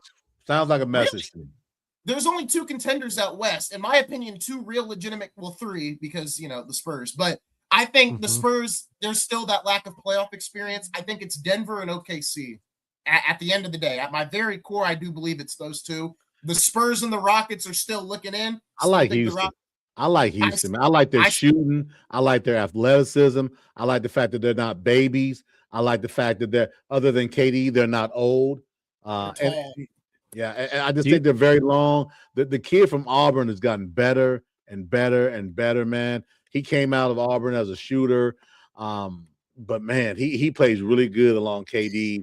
and Şengün. I He really does. think if you're the Lakers, there's only one team, and I know it makes them, because you really want to win the West, right? At some point, you're going to say, "Hey, LeBron, we've got to part ways. We've got to make ourselves more of a contender in the West. Where do we need to go?" And you got to look to the future. I think you speak to Oklahoma City. LeBron gets his last chance to pick up maybe one ring or so, but you get 2 firsts and a Lou Dort, and I think that helps the Lakers with their transition. And it helps LeBron get one last chance for a ring. He can go out. Lakers, you've taken care of yourself with 2 first-round picks and a Lou Dort style. Well, I'd like to have Lou Dort, even though he fouls everybody. But, I mean, if it's on my team, I ain't complaining. He's in a good spot playing in OKC. He's the type of guy that will leave OKC and you'll never hear from him again, though, because he can't shoot worth a damn. He's a bully guard at 6'3", 240, right? But as much as I'd love that, it won't happen. I don't see it happening, to be honest. I think he'll finish the season out in LA. I don't see him getting traded. And then I think he'll sign. I think he'll sign with Cleveland or Miami and finish out his career. Here's what do we get the 1-year retirement tour? Yes. Announcement? Yeah, you got to. If he doesn't do it, I'd be shocked. Why wouldn't you? Dude, he loves the most attention. LeBron thing ever. And I'm a big LeBron guy. I am a huge LeBron. That's a big LeBron thing. If John Cena can do it, then LeBron can do it. That's all right. Well, John Cena is a legend, right? We're so talking about a guy. Hold on. LeBron is not done yet. We're gonna end the show. We're gonna end the show with Cena, by the way. Hey, stop being so defensive of Bron. You turned into a Bron fan. Wasn't done yet. John Cena is a legend in professional wrestling. This dude, remember, Brandon, you know this. He was about to get fired. Yeah, years ago, and we would not have heard of him. Yeah, Cena was going to get fired. I remember. And that dude has done nothing but come down the pike and was, you talking about this fake wrestling? Okay, listen. He kept the company afloat when it was. Remember they had Roman Reigns got injured when the Shield broke up and all that. Listen, it was tough, man. It was tough sled for a good while. I'm talking about like 2008 to like 2011 before the show. They were bringing in guys from the scrappy. I remember Billy Gunn brought him back. It was like the senior citizen tour for about a 1-year period because they didn't have the roster to fill it out. And Brandon, we talked about that thing on one of the shows as well too. They had about a year stretch ish where it was lost. We're gonna hit on Cena at the end of the show. I want to keep on with the NBA talk. Brandon, obviously, and Darrell, the semifinals are tonight. It's Magic and Knicks and Spurs and Thunder. Wemby will be back tonight. I kind of saw that coming. I'm glad he's coming back tonight. I am more interested, obviously, in Spurs and Thunder than I am Magic and Knicks. But as me and Darrell, as Bencaro fans, it's good to see the Magic finding their footing. But I saw something interesting, and it's starting to pop up in media more. The Magic play better when either Paulo is out and Franz is in, or Franz is out and Paulo is in. And Franz is out now. Franz is out now. Yeah. Your guys' thoughts on, you guys can talk about the standings. If you need me to go over to the West, let me know as well. But also the play-in tournament semifinals tonight as well. I'll let you go on that one, Brandon. I'm not playing. I could give 3 shits about the play-in tournament, to be quite honest. The tournament, yeah. I think it's just, I actually forgot it was tonight. I was more focused on John Cena tonight. And I know, right? I am too, to be honest. Yeah. And there's also another game tonight that's I can't think what it is. There's another ball game tonight. I was going to put on. Oh, Alabama basketball. That was the college game I was going to have on tonight too. I'm calling it now. Whatever the line is, if you could check it out real quick, Brandon. Take Arizona and give the points. This is the type of game. You also get a profit boost with it tonight too. I got that notification. Matter of fact, I'm going to jump on it then. If that's because I didn't know that. I'm going. Matter of fact, right as we speak. I know. I was going to watch Indiana, Kentucky's tonight, 7:30. Oh, really? Okay. Yeah, that's going to be fun. So that was the other John Cena. The 2 TVs be Bama plus 1.5.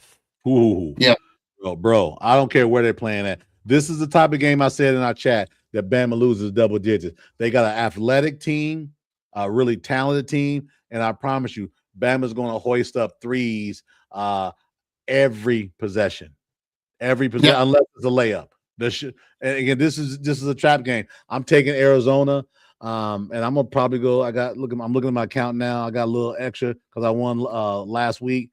I'm gonna probably go a little heavy on that. I'm not gonna go heavy on a long parlay because there's always that last leg, right, Brandon? Right. Oh yeah. There's always a third of that free leg. I guess to look at the games tonight, you've got what, the 1995 Eastern Conference Finals versus the 2026 Western Conference Finals matchups. I know people don't want to hear it, but looking at the Eastern Conference, I think it's the Knicks conference to lose this year. I really do.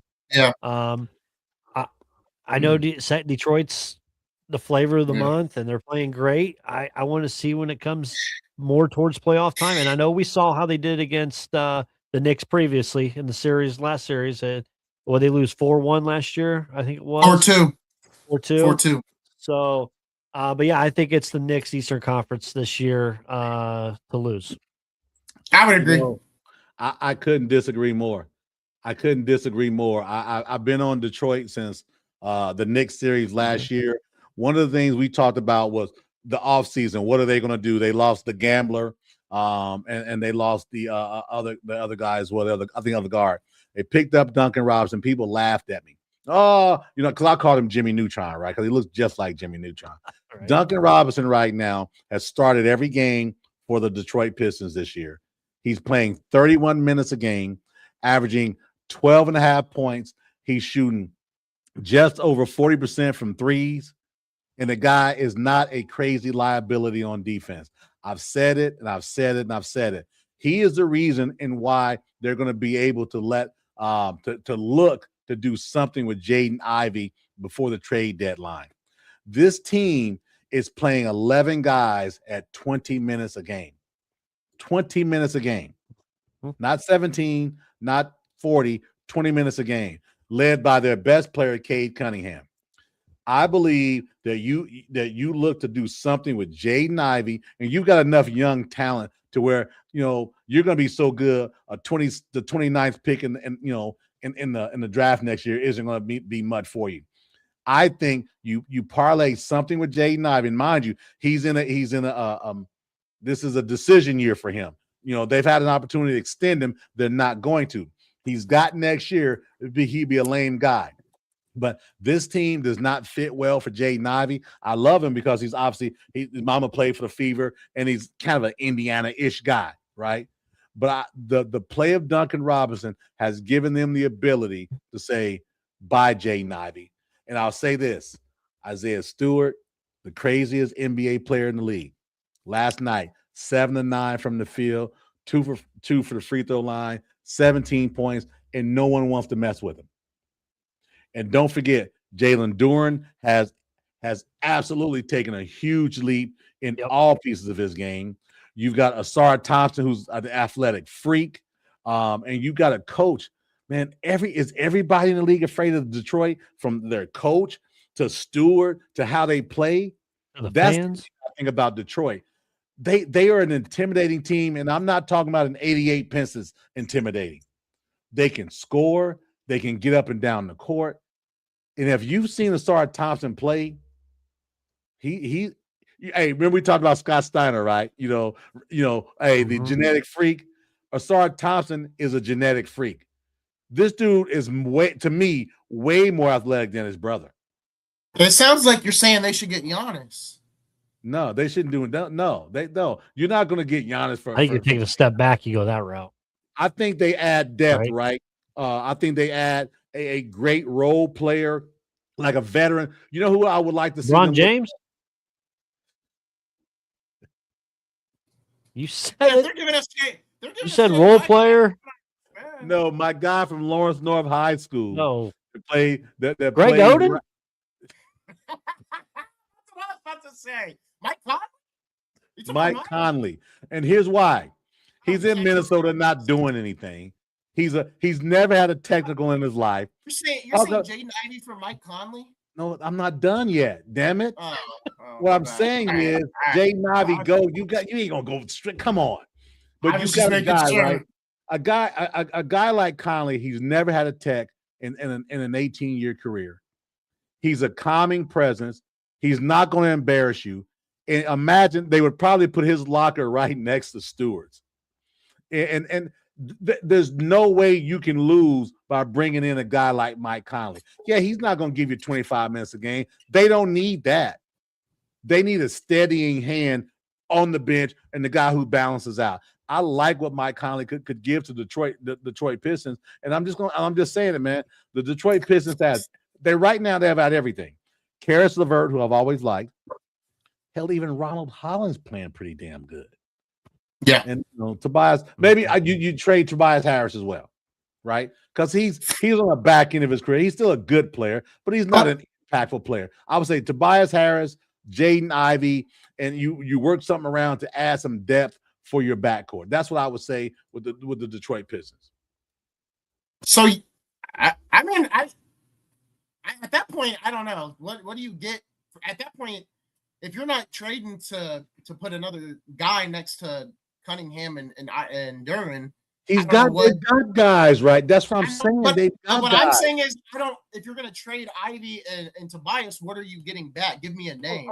Okay. My point being is, I don't know who would trade. My point being is, you got Asar Thompson, you've got Duncan Robinson, you got Ronald Holland, you got Karis LeVert, you got Isaiah Stewart, you got Javonte Green. You've got enough players right there. Is what I'm saying. You're going to add players, yes, but you don't need a guy that's going to say, "I need my 30 minutes." You don't need that guy in Detroit. Then just keep the roster how it is. Jaden Ivey's going to go for free then. He doesn't fit with the team. You got a if it's a pick, something to add to depth what you've got. How is he going to leave? Because he's a rookie. Listen, this is a year they can extend him. They're not going to extend him. Next year's the last year. They're not going to extend him next year. They won't need him. Get it before the next year, because therefore you've got a lot more value at this year than you will next year. Yes, you can say, well, expiring contract. But you know what you get with an expiring contract? You get probably expiring contracts in return. Mm-hmm. If they make a move, I think it'll be someone that can bring you 20 points a game. No. You're not only are you wrong, you're absolutely freaking wrong. They don't need that. But that's just how when I'm thinking of an organization, that's what I assume they would do, because they're trying to go all in. They're all in. What I'm saying is they've got a good enough team to get to the finals right now. They got a good enough right now. But what I'm saying is it's not just about this year. You got to look down the road. And Jaden Ivey isn't a guy that's going to fit there, is what I'm saying. So he's a talented dude. You got an opportunity to maybe get some. I'm not saying you're going to get, you're going to do a Luka trade and get, a wealth of riches for him. No, but it's trades don't always have to look like an even match there. It could be something that team needs down the road. And I think that team needs a veteran leader and a presence. A guy like Mike Conley, a veteran guy like that, to me, would fit perfectly for them. It just would. I'm not saying they're going to do it. If I'm not a Detroit fan, I just believe that in the East, Detroit's the best team in the East. I know we talked about New York. I'm always going to doubt New York because I hate New York. If there's any team that I hate the most, it's probably the Knicks. Next is probably the New Jersey Nets. Right? That's my number one. Yeah, well, believe me, I know you said that a lot, but I just don't think that the Knicks have enough depth to manage the Pistons. Pistons can go big, they can go small. And Cade Cunningham, have you seen that dude play? I'm sneaky watching him, man. I don't disagree. I think Detroit and New York are almost neck and neck, but I do agree with the experience and everything else. It is the Knicks conference to lose, but I do think Detroit is close. You know how, look, you don't remember this, but in the mid-'90s when the Pacers and Knicks were going, the Knicks clubbed the Pacers. The Knicks clubbed the Pacers. The Pacers kept coming closer and closer, and then they got over that hill. I just believe this season is that hill season. The reason why I think it is two reasons. Cade Cunningham and Jalen Duren. Jalen Duren is no longer a liability on the offensive end, man. He's no longer just a muscle brown genetic freak, right? That dude can play basketball.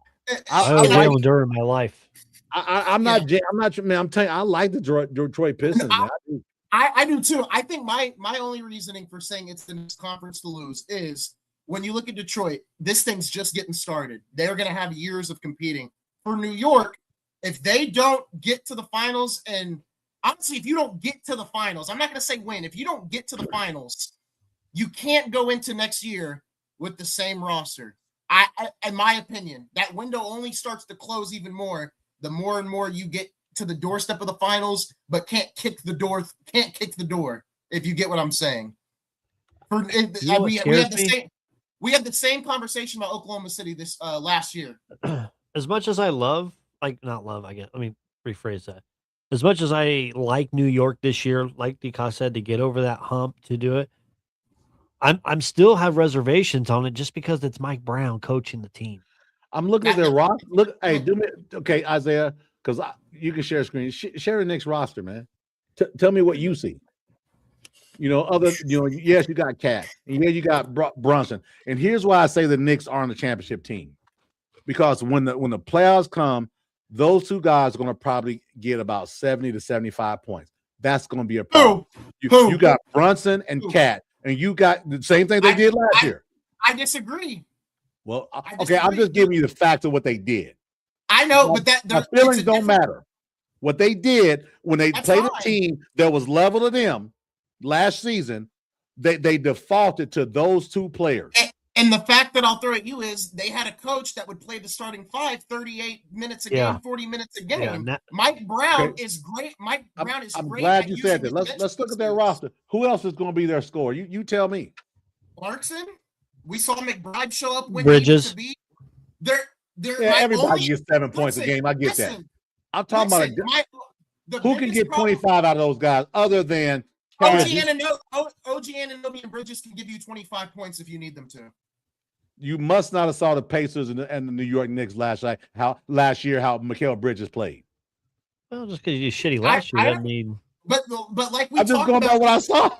Like we talked about. What makes us think this year is going to be different from Mikal Bridges? How many offensive possessions did we see where Brunson held the ball till 10 seconds left on the shot clock and then they're forcing stuff up?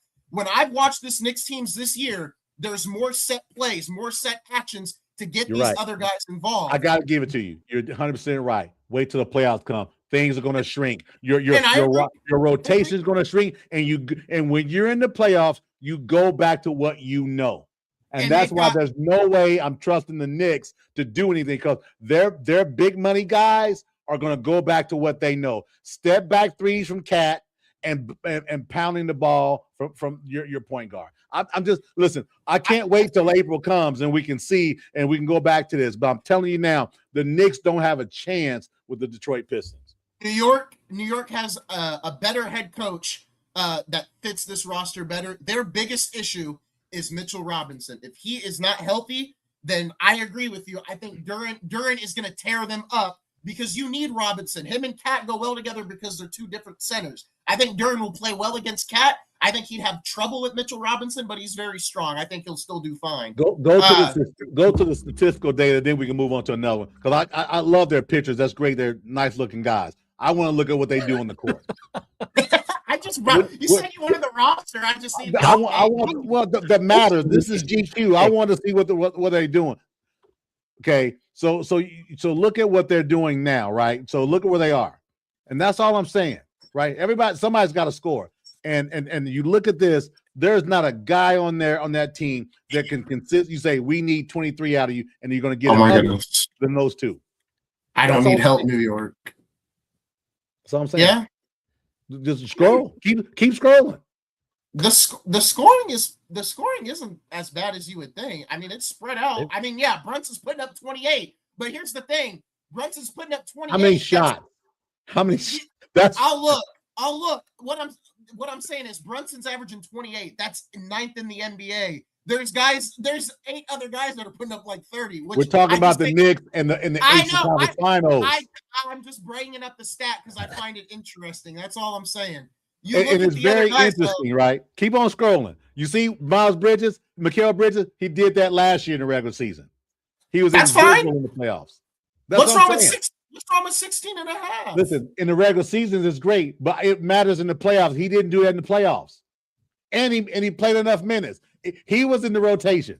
So I'm just telling you. Oh, no, hey, Landry Shaman, I forgot. Hey, the sniper, right? Got you. Yeah, Landry Shaman. Look, you're making me seem like I want New York to win. No, I'd love to see No, Detroit you're win. He got making that you seem like defensive, man. that. I ain't making you seem like That's that Pacer talk going, baby. Yeah, I know there's a little hatred behind that. There That's fine. is. I'm gonna be clear. I hate the New York Knicks. Hey, listen, I'm not hiding that at Oh, all. yeah. Hey, we know. We can tell right now. We can Because I definitely told you, hell, I'm not passive aggressive. Look, I don't I disagree. hate the Knicks.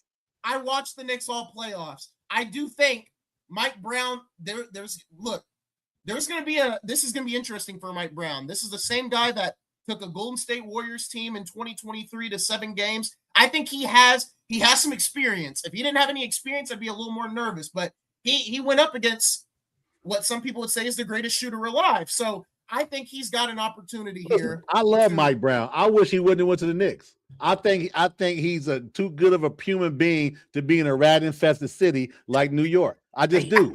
But with that said, don't do that to them. I'm going to be there tomorrow. Don't do that. I'm going to have to hear Randy it. loves New York City. He's a huge fan. He goes there every quarter just because he loves the city so much. New York's not that bad, but no, I get what you're saying. But for me, I'm telling you, I just feel like that this year Detroit takes that. Have already taken that additional leap. Yep. It was a tough 6-game series last year, but man, they have grown up. They've grown up. I agree. And you know, look at what Stewart's done this year. That's the other thing. I know I called him psycho, and I called him a lot of other, names, not bad names, but names. But I'm telling you, man, Stewart has, yeah, he still has his moments where he wants to fight the whole crowd. Got it. But man, Stewart has played well, and for the most part, he's been under wraps, man. If I had to rank the teams out east right now, I would say Detroit. I would have Detroit 1, New York 2. I would actually have Toronto 3rd. I know there's 6 right now, but I would actually have Toronto 3rd just because they've looked really good. And they had a win over Cleveland a couple weeks ago where I was like, okay, I'm taking the more and more we've progressed through the season, the more and more I've taken Toronto seriously. Obviously, that could falter come playoffs, but I've got Toronto 3rd, Orlando 4th, and Cleveland 5th.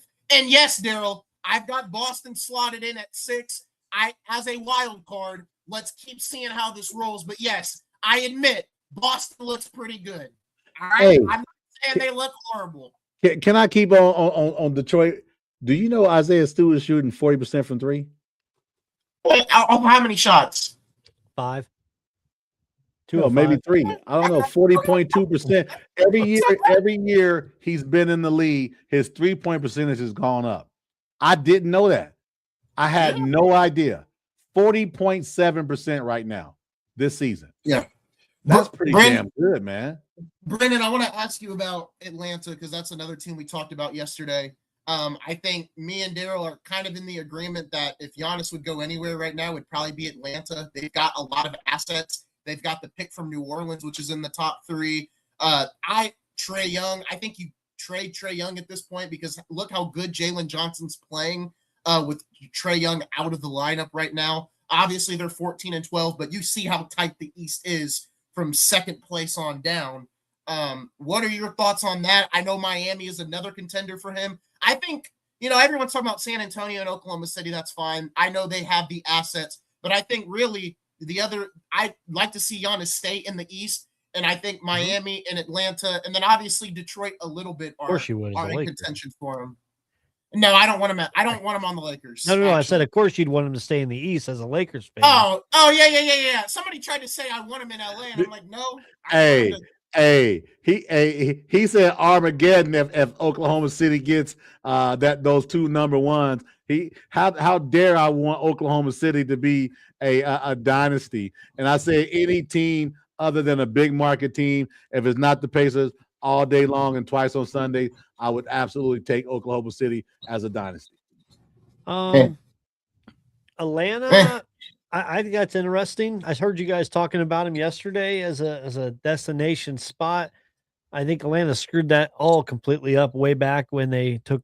I told John on our show, I don't know what season it was, but when they took Trey over Luca, I said I said the franchise is done at that point, right? Until these two are gone. But Atlanta's interesting, Miami's interesting. There's a team that I think he would be a great fit for that is looking for a win now scenario based on their roster, and they have the pieces and the draft capital to be able to send off for Giannis. I like Orlando as a destination. They've got the young talent, they've got the draft capital, they can send to Milwaukee. It's not directly affecting them in the division, right? So you can still do your thing without directly having to play Giannis. And I know we talked about obviously Orlando or Miami and Atlanta, which are in the same division with Orlando, but I really like Orlando. I think they are in a spot where it's a win now Eastern Conference, and there's no better way for them to put themselves in that type of position would be to go get Giannis. Maybe you throw Wagner in there. He's having a hell of a season. You got Suggs as your point guard down there. I love this Orlando team. I liked them last year. We saw progress from them. I like the way Dyson Daniels has played. I know you got Kristoff, which I don't know how much he's played so far. Oh, sorry, not Kristoff. Sorry, I had the wrong roster my team. Anyways, Orlando. Yeah. But I really like the way that Orlando has played, and if they're in that win now scenario like they need to be, you go out, you get Giannis, you got the pieces to move for. No, I don't agree, and I think decent point. Decent point. I just don't see Orlando. They made that huge trade for Desmond Bane. I don't know how much they're willing to break up that roster already when it feels like it's starting to come together now. That's my only. I don't think it's a bad idea at all. If Orlando wants to compete, that's a great way to do it, to put Paulo next to Giannis. I just don't know how much they want to break up the roster that they just constructed by bringing in Desmond Bane for all the assets that they gave up. That's my only grief with that. Listen, and I know D-Cot wants to get the Pacers involved with him because he wants to get his boy Goga back because he could start for Indiana right now. Hey, he's still allergic to paint. and Darrell, we haven't talked about it a lot. I've had an issue with Banchero this year. Let me get some more water. I'll be right back. Which is surprisingly, so when he comes back, I'll come back to that. But my only reason for Atlanta yesterday, Brandon, was I think when you think of Milwaukee and you think of a small market organization, Trae Young, he's got some personality. He can sell tickets. And not only that, I think a lot of people harp on Trae Young in a negative way. He has an Eastern Conference Finals appearance. I think Atlanta has tried to build a certain roster around him that goes with his offensive abilities, where I feel like you need to mask him around defensive guys more than offensive guys. Like I hated the DeJounte Murray move when they did it, because I'm like, you need defenders around this guy, not offensive weapons. You need a little bit of offensive weapons, but you got to mask his obvious defensive liability. Yeah. I just look at that Atlanta lineup. Do you really trust Rishashur? I know I said his name wrong. Rishashur in there. Yeah, and it's obviously got to be something that Giannis is going to want to see as a contention, right? I think it puts a lot more pressure on Giannis if he goes to Atlanta, to where they can play off of these other guys in this lineup and focus on him, where Giannis needs that 2 guy, that 3 guy that can be able to take that extra defender. He can go post up. And I was just going to say, I think that's where Jalen Johnson is, with Trae Young being out, you can see his ability to play, make, score, and everything else. And I think, everyone keeps bringing up Miami. I honestly don't like the Miami fit for Giannis. I prefer Atlanta and maybe even a little bit more Detroit. I think Atlanta, with how good Jalen Johnson's playing, you keep in mind the draft picks they've got. You don't have to give up a lot of your role players to get this deal done. That Pelicans pick is going to be in the top 5. I don't think there's a way it doesn't get in the top 5. So that's already a big asset for Milwaukee right there. You get Trae Young, you get that pick, and probably some other assets. But I think for Atlanta, you probably got to keep Dyson Daniels, Ricochet, and then Jalen Johnson. And then not only that, you've got Porzingis as well. I personally think Giannis is going into a really healthy situation if he goes to Atlanta. And same with Miami, but I think Atlanta has a lot more to deal with there. You got to do something. Tickets for tomorrow are $14, so you got to do something down there in Atlanta. And I said at the beginning of the season, Atlanta is a place where careers go to die. That city has so much else going, sort of like the Miami deal, right? All right, other than the fact that Miami's had some success. I just you got the Trae Young. I've shared on the show. I don't like the Trae Young deal at all. I think he's a singular player who's a trick shot Charlie. SEC bias. I don't even know. That was just. Listen, I'm so used to when I talk, I hear the words SEC bias. I'm like, how does Atlanta? What? That's not even it. Trae Young was Oklahoma. That's SEC. But I don't like him. No, I don't like him. I know. I think he's so limited, man. And this is going to be about his sidekick Daniels. The reason why they got Daniels is to cover up all the misses that he has. Right. He's a trick shot Charlie, man. You want to get a star guy, down there to Atlanta, but you'll maybe, now you'll have the stadium half full now. I mean, I just don't see, unless Atlanta gets on a run where they're getting to the Eastern Conference Finals, on the verge of the finals. That city is like, man, we'll see you in the finals. Yeah, and they can make trades all they want, but it's just like moving checker pieces on the board, man. I just think it's going to be about the same. No, I think you make a good point. Darrell, what I was going to say before you left, I was just going to say, I think Paulo, it's become more apparent to me. I wish he was a little more aggressive. He takes a lot of jump shots when he's got the power to drive. And, I found it, I didn't like when people kept calling him like young LeBron, because he doesn't play like young LeBron. He tries to be KD when he's not. He's got the muscle. He's got the strength to go up. And do you think he's trying to expand his game? Is that why you think? I think in today's, these guys want to say, I got to expand my game. I can't just be this. Look at Julius Randle. When Julius Randle was in Kentucky, he didn't shoot outside the paint. This dude gets to LA, goes to New Orleans. Now, hell, he's a 3-point sniper. Right. Yeah. He's a 3-point shooter in Minnesota. I think that's what's happened. These guys want to spread their game, expand their game. When I watched Orlando early on in the year, I felt like that was hindering them. I'm like, man, he's taking all these jump shots and he's not shooting. He's not being efficient either. And I think it was hurting him. So when he got hurt and Franz was the guy in the lineup, they were doing things. He's got the strength to get to the line, and people kept saying play like Bron. I'm not going to say that, but you're not Kevin Durant. You can't shoot like that. So I get it. Keep shooting, improve your jump shot, but man, you're too strong to not be taking it to the paint. But that's the thing though, right? You're right. But man, that's not going to get me, what I want. I need to be versatile. I need to be able to stretch my game. But and he's already got the playmaking that way too, though. You got to think about that too, Isaiah. These coaches, think about what Boston coach says last year. If we ain't putting up 53s, I'm mad. Yeah. So that comes into play as well, man. These guys, it ain't. There's no more. This is a post player, and there's no more Charles Oakley's. There's no more of that, right? And you probably, who the hell Charles? But my point being, come on, Darrell. I'm not that unknowledgeable about the NBA. I know who Charles Oakley is. Okay, I didn't say just from an age perspective. Yeah, there's no more isolated guy. There's not. It's not. You got to do more. You got to do more. You got to do more. And I just don't like you got to do more. How about be great at really something good, and your value is going to speak to itself. He's a versatile player. Yes, he can shoot, but they don't need him shooting threes.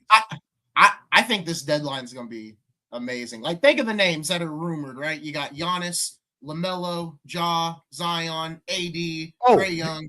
You got to ask Brandon about LaMelo and Ja. And I don't want to be biased, Brandon. I don't know if you've heard it, but Isaiah, you set it up. And let's see what Brandon says. Well, obviously, LaMelo, there was a report that came out that he was frustrated. And Darrell had the bright idea to propose a LaMelo for Ja swap. And I'm like, I don't think that benefits either organization. Stop. Hey, let him give his opinion. We don't give a damn what you said. You said it well. LaMelo for Ja. Straight up.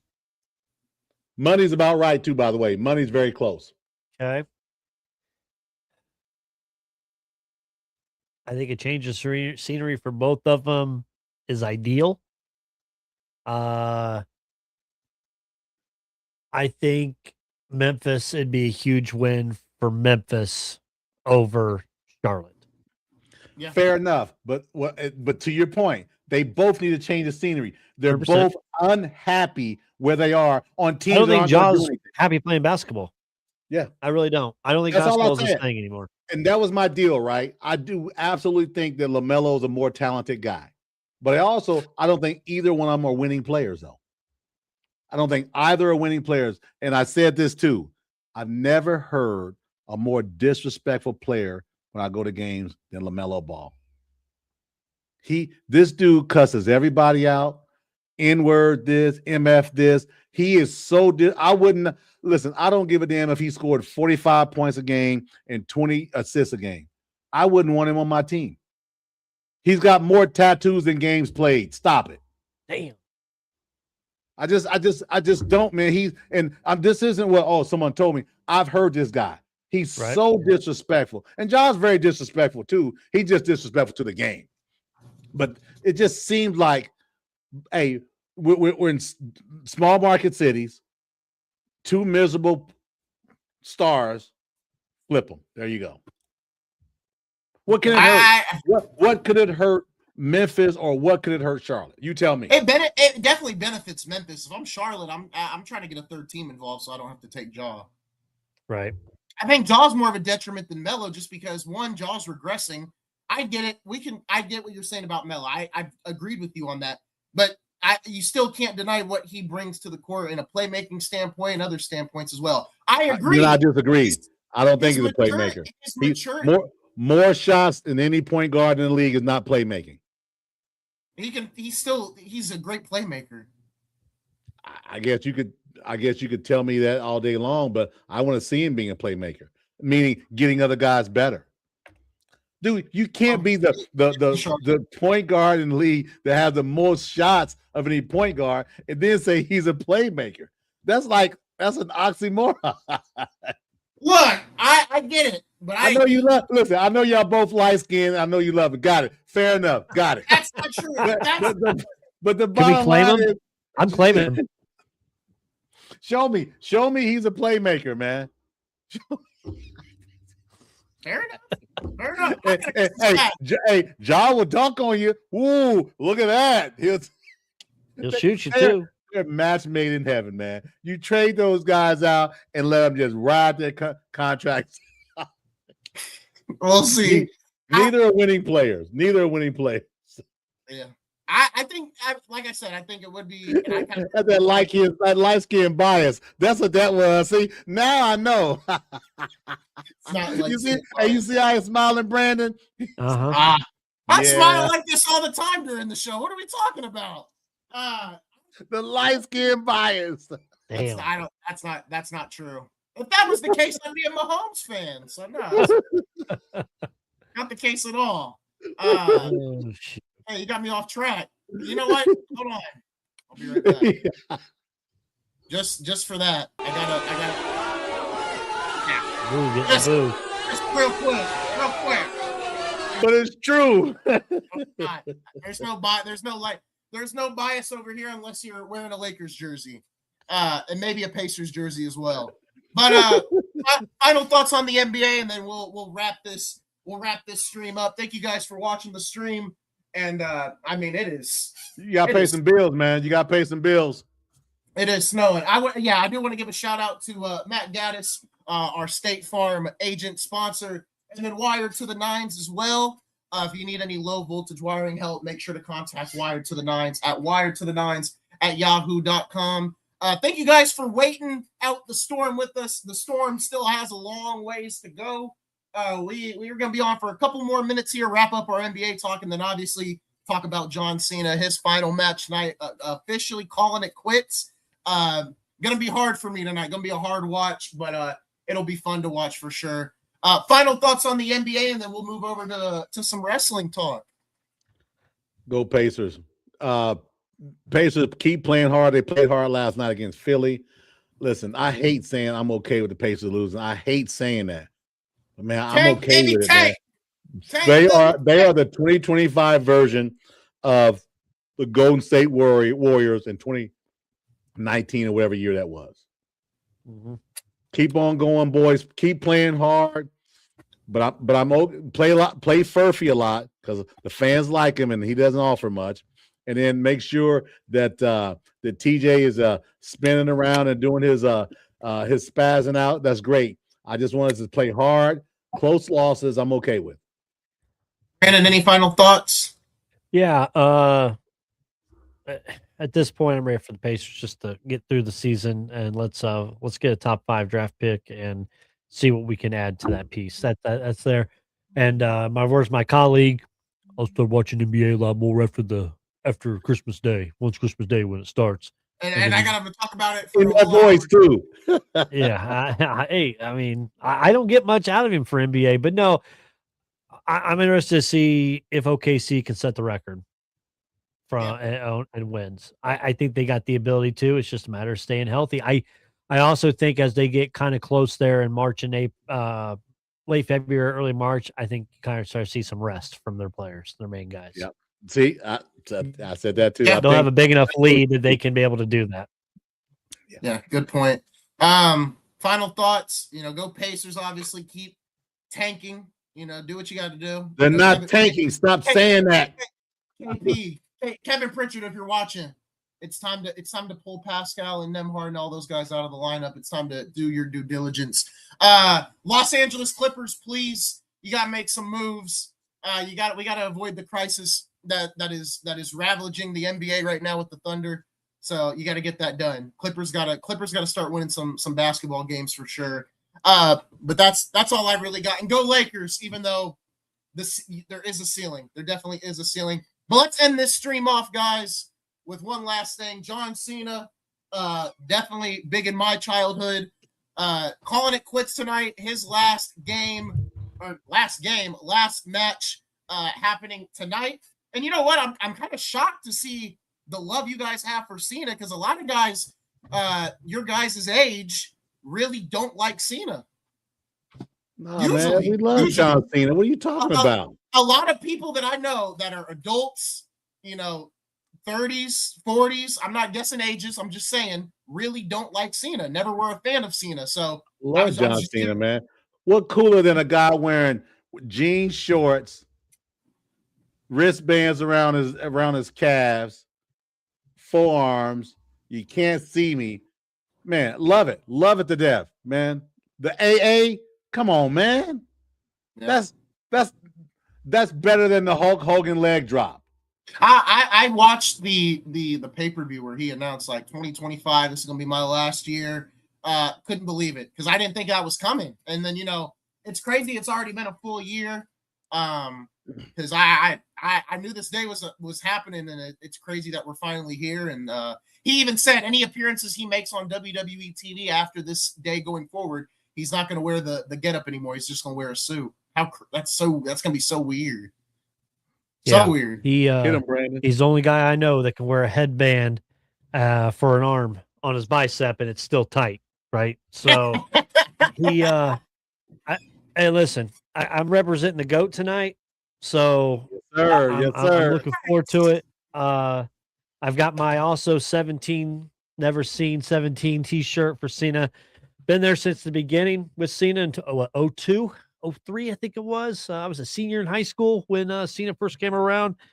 Through all the gimmicks, yeah, man, sad to see it go, but glad he's going out on his own way. That we've had a full year to kind of enjoy it. I hope it goes the correct way tonight. And by that point, I want Cena to win his last match and not do the stupid pass the torch type of thing. He's lost some matches this year that he's done the pass the torch shit before. It's time for him to finish out on top. And I know he had the title and all that, but still. And then cool, I got some personal stories with John Cena. 2000 and what year was it? 2011 at Kilroy's after a Monday Night Raw in there drinking a PBR with John Cena. My buddy Tanner Penrod, who comes on our Crossroads show occasionally, went up to So go buy Cena a shot, and Cena bush leagued him for 2 young blondes that were walking in through the bar. So that was a nice little dig that we still have with Tanner about how he got bush leagued by Cena. But no, and I wish I was. I started vacation yesterday, but I wish I was at work yesterday because Cena was in town and he did stop And I by was our gonna say in town, hotel yeah. yesterday I was for an gonna hour. ask you, did you get to hang out with him? No, but he did show up at our hotel because my guys were texting me, asking me why he was in town and stuff. And I said, well, he was on McAfee and things, but that would have been cool to see. But no, end of the GOAT, end of the career, a lot of great things. I know he won't do it tonight, but I wish he'd come out one last time to Thugonomics, just one time. Man, I wish I did too. Look at that picture. Look at that picture right there. That's about when he was about to get fired, if I remember right. Yeah. Or maybe just before or just after. This was his debut. This was actually his debut. Well, he had that look for it, but he wasn't meant to be a 20-year veteran in the NBA, in the WWE, man. He just wasn't. Let me ask you this, right? I just wrote down my favorite Cena match. I need you both to write down your favorite match, so we can have no copycatting. I wrote mine's easy. So, but I don't have any pen and paper, but I know my favorite Cena match off the top of my head. We'll go top to bottom. We'll go you, me, and then we'll go Brandon last. Yeah, I got my pick. I know my pick. I think. Okay. Got it. For me, it's a little more recent. It was John Cena and AJ Styles at SummerSlam 2016.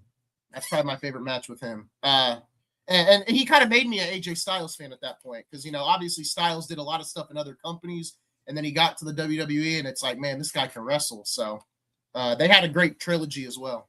But that's my match for sure. Mine, Cena and Ryback in the ambulance match. Wow. That was that man. I'm telling you, you're talking about Ryback and all his, right? Then you got Cena. Yeah. I think that was an hour match. If I remember, wasn't a short match. That's my favorite match of John Cena of all time. He and Ryback in the ambulance match. Wow, I don't think anybody else would say that. So that's a good pick. I don't think anybody. That's good, man. That means what it means to you with it. It's perfect. I actually, and I know I'm always extra, right? We did on Crossroads a top 3. I did my top 3 matches for John Cena, and I don't say one's over the other because all 3 of these matches meant something different to me equally. My 3 were Cena versus Edge in the TLC match for the heavyweight championship. I think it was in Toronto, in Edge's hometown. That was something. Yep. Cena versus RVD in the ECW one night only. That was a riot of a atmosphere for that. Always right. Always with them. Yeah. And then the last one was Punk Cena Money in the Bank 2011 up there at Chicago. I was at that pay-per-view. That's another wild atmosphere ceremony. Because if you remember, Punk talked about that night, Brandon. I don't know if you ever seen the interview, but basically he did an interview and Punk was like, the finish of the match hadn't been decided until the night of in the Rosemont because Vince came up to him and he was like, well, you got to make a decision. Are you going to sign? Because if you don't sign, the finish is Cena wins. If you sign, we got to talk about it. And obviously Punk re-signs the night of the show. And then obviously he wins. And then they go with the storyline of like, oh, he's taking the belt and is leaving the company. That's when I first started getting into wrestling was around 2011, 2012. And obviously, I've went back and watched, I've watched old NBA games. I've watched old wrestling matches and everything else. It's crazy to see Cena go because for a long time, the company could not create new stars. And, Ryback's a great example of they were doing so much with them and then they just kind of stopped. And like I've said to other friends that watch wrestling, by the 2010s, it was becoming a Vince issue. Vince, and especially late 2010s, the company was basically unwatchable. And I don't know how I stuck around for it. And obviously Triple H is in charge now. But you could see Vince was getting old and he would push people and then he would stop. He would push them again and then he would stop. Or then he would just have them lose all the time. And I think Dolph Ziggler, Ryback, those two guys are great examples of a guy that Vince would give an opportunity to and then change his mind the next week. Take it away. Right. So I think with Cena, he was always there. And, you know, I would always say Stone Cold's the greatest of all time, without question, because the height that he brought the company to. But Cena will always be number 2 for me because he kept the company afloat in arguably its darkest time, which is about 2009 to like 2015, 2018, because that period of the company was, and I was there, I watched the whole thing. It was absolutely horrible. Yeah, that's tough, right? You know, and as we talked about this, man, I'm big, not nearly as in love with the WWE as I used to be, but man, I still find myself on the WWE Network. I'm matter of fact, before we go on here, I was watching the match with Undertaker and Mankind when he threw him off the top of the cage. They were talking about that. So I was just watching that before we got going. So yeah, man, maybe we can have a little segment, man. Because hey, listen, I can talk some WWE, man. Some AWA back in the day when it was on USA Network. It's crazy, and you look, and it's for me when I got into the company, it wasn't popular anymore. You know, it hadn't been popular for a long time, but recently, especially when Triple H got in charge around 2022. There was a resurgence in the company. Its popularity had gotten bigger, and obviously, it got big enough to where Netflix now is the home of Monday Night Raw. So the company has seen a resurgence in popularity, almost Attitude Era-esque. It was very close, except for the racing stuff, right? Except obviously that. But Triple H has done a good job of bringing the company back to where it was back in the late 90s. I think Vince had lost that touch. And obviously Vince had a lot of other stuff happen as well, but we're not going to get into that. But I think Cena did a great job of keeping the company afloat at a time where the company was only, you know, just like NASCAR, the ratings were going down and down and down and down, and Cena was always there to keep it afloat. Yeah. So this next coming era, the next 5 years is going to be real critical for the lifeblood of the WWE. No, they're good now. You got Taker, you got Stone Cold, you got Cena gone. Yeah, you got some young guys coming, but you know, CM Punk is on the back end. CM Punk, I think, isn't he 60 or 59? No, he's like 40. No, he ain't that old. He's like 40. He's like 40. He's like 40. Cody Rhodes is 40. They've got a lot of over me. No. Yes, they're 40. Punk's 40. Here, I'll get your age. Punk's 47. Yeah, he's older than me. He's 47. Okay, 47. Okay, yeah. Okay. He can still go though. 60. God, Deacon. I don't know why. Yeah. Maybe it's somebody else I'm probably thinking about, right? Because it's got to be. Yeah, but the point being is, man, it's come. Who's next? Who's the next torchbearer? I'll be honest with you. They already have their guys. Other than Cody Rhodes, I love Cody Rhodes. Love him. Well, right? It's those three. It's Punk, Rhodes, and Reigns, and then obviously Seth is there, but Seth is hurt right now. They've got always hurt, man. I'm getting tired of Seth getting hurt too. They've got some young guys. Like there's a guy right now, Braun Breaker. You should check him out. You know that's Steiner's son, right? So yeah, I know. My little mama number 3 is in love with Braun Breaker. If she hears the name Braun Breaker, she starts going crazy. Brandon was at the Royal Rumble. You see how fast he runs those ropes? Yeah. The speed guy got just lit up from him. And then Darrell, watch tonight. Cody Rhodes is facing a guy named Obafemi. That dude right there. That's the future. Yep. You know who I think they missed the boat on? I think they missed the boat on Ricochet. Man, the first time I saw Ricochet in the ring. And you know whose fault is that? It's Vince. That's on Vince. Dude, the first time I said, superstar. I said superstar all over, right? He's just been pushed down. His only issue was he couldn't cut a promo to save his life. He can wrestle. I get it. He can wrestle. He's got the athletic. He couldn't cut a promo. I don't know why. And he still can't cut a promo in AEW. He can't. Well, hell, neither could your boy. I am the advocate. Find a way to make it work. No Paul Heyman slander is welcome. No, I'm not slandering. What I'm saying is Lesnar Oh, okay, yeah. Lesnar couldn't cut a promo either. Let's be real here. He couldn't cut a pro. I could cut a better promo than Lesnar. That's fair. But they made it work, is what I'm saying. And that's that creative control, right? I can't believe we sit having a long conversation. I love this too, by the way. But that's what I'm saying. Gotta be creative, man. Yeah.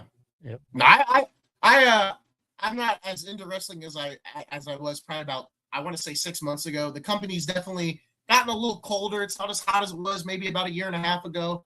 But they're still doing great things. And as for the lifeblood of the company, I think with Triple H in charge and the resurgence they've had, I mean, the Netflix deal is a 10-year deal with the option to extend it another 10 years.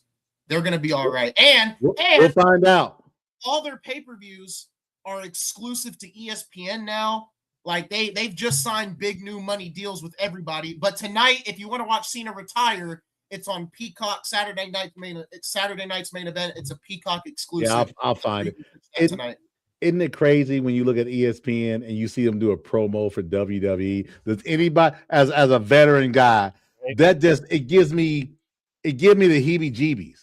They're talking like they like wrestling, and and I know those guys talking about they can't stand it. They know nothing about it. It's live entertainment, and that's all they want. They just need live entertainment on the property. That's all good it stuff, is. Man. Good stuff. I like this. It's crazy. This is Cena's last match. Randy Orton's still kicking. He's still wrestling. They're saying Brock's going to retire next year at SummerSlam. And you know what?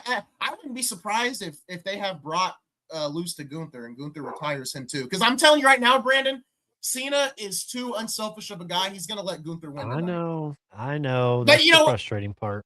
And I can't lie, I am a Gunther fan. I think Gunther's I am too. great. Really nice guy in person. Met him last year when they stayed at the Hyatt. Very nice guy. Respectful. He comes off who he reminds me of? Baron von Roski. You probably got some. That's because the German thing, I think, right? Yes. That's kind of the vibe he gives me, man. The Baron von Roski vibe. You talk about who's their young guys. Gunther's another one of them too. He's definitely gonna be. That's what's up. Gunther, Breaker. There's a couple, and even the women. I mean, the women can wrestle better than the men. There's some nights the men can't wrestle to save their lives, and the women have the best matches. So good stuff. Yeah, crazy. What a stream! Waiting out the storm, Brandon. Thank you for joining us. Obviously, no doubt for sure. You guys have been great to us. Once again, we'll have JB probably joining us tomorrow. We're not going to let JB and Decot get into a rant about the 16. Hey, I'm gonna put myself on mute. I'm gonna let him rant, man. Listen, like I said, listen. I don't know, Brandon, if you saw the show.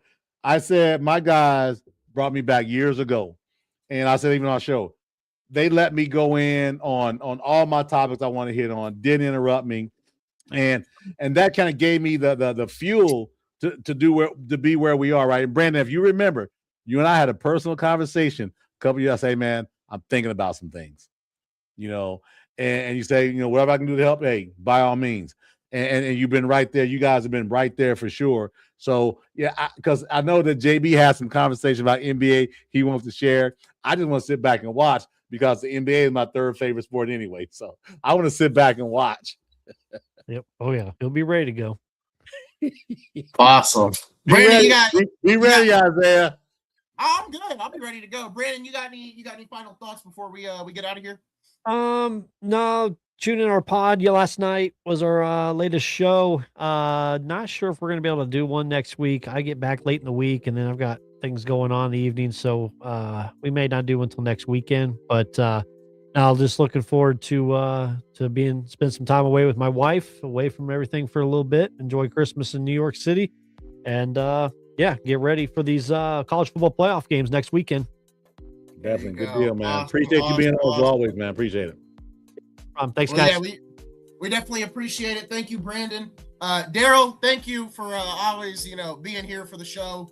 I appreciate it very much. But folks, once again, if you need any insurance help, make sure to contact Matt Gaddis. If you need any low voltage help, contact Wired to the Nines for any low voltage help. But folks, that's going to do it. Thank you for this special edition of Game Time Live, waiting out the storm. We'll see you guys on Sunday, which is tomorrow. We'll see you guys.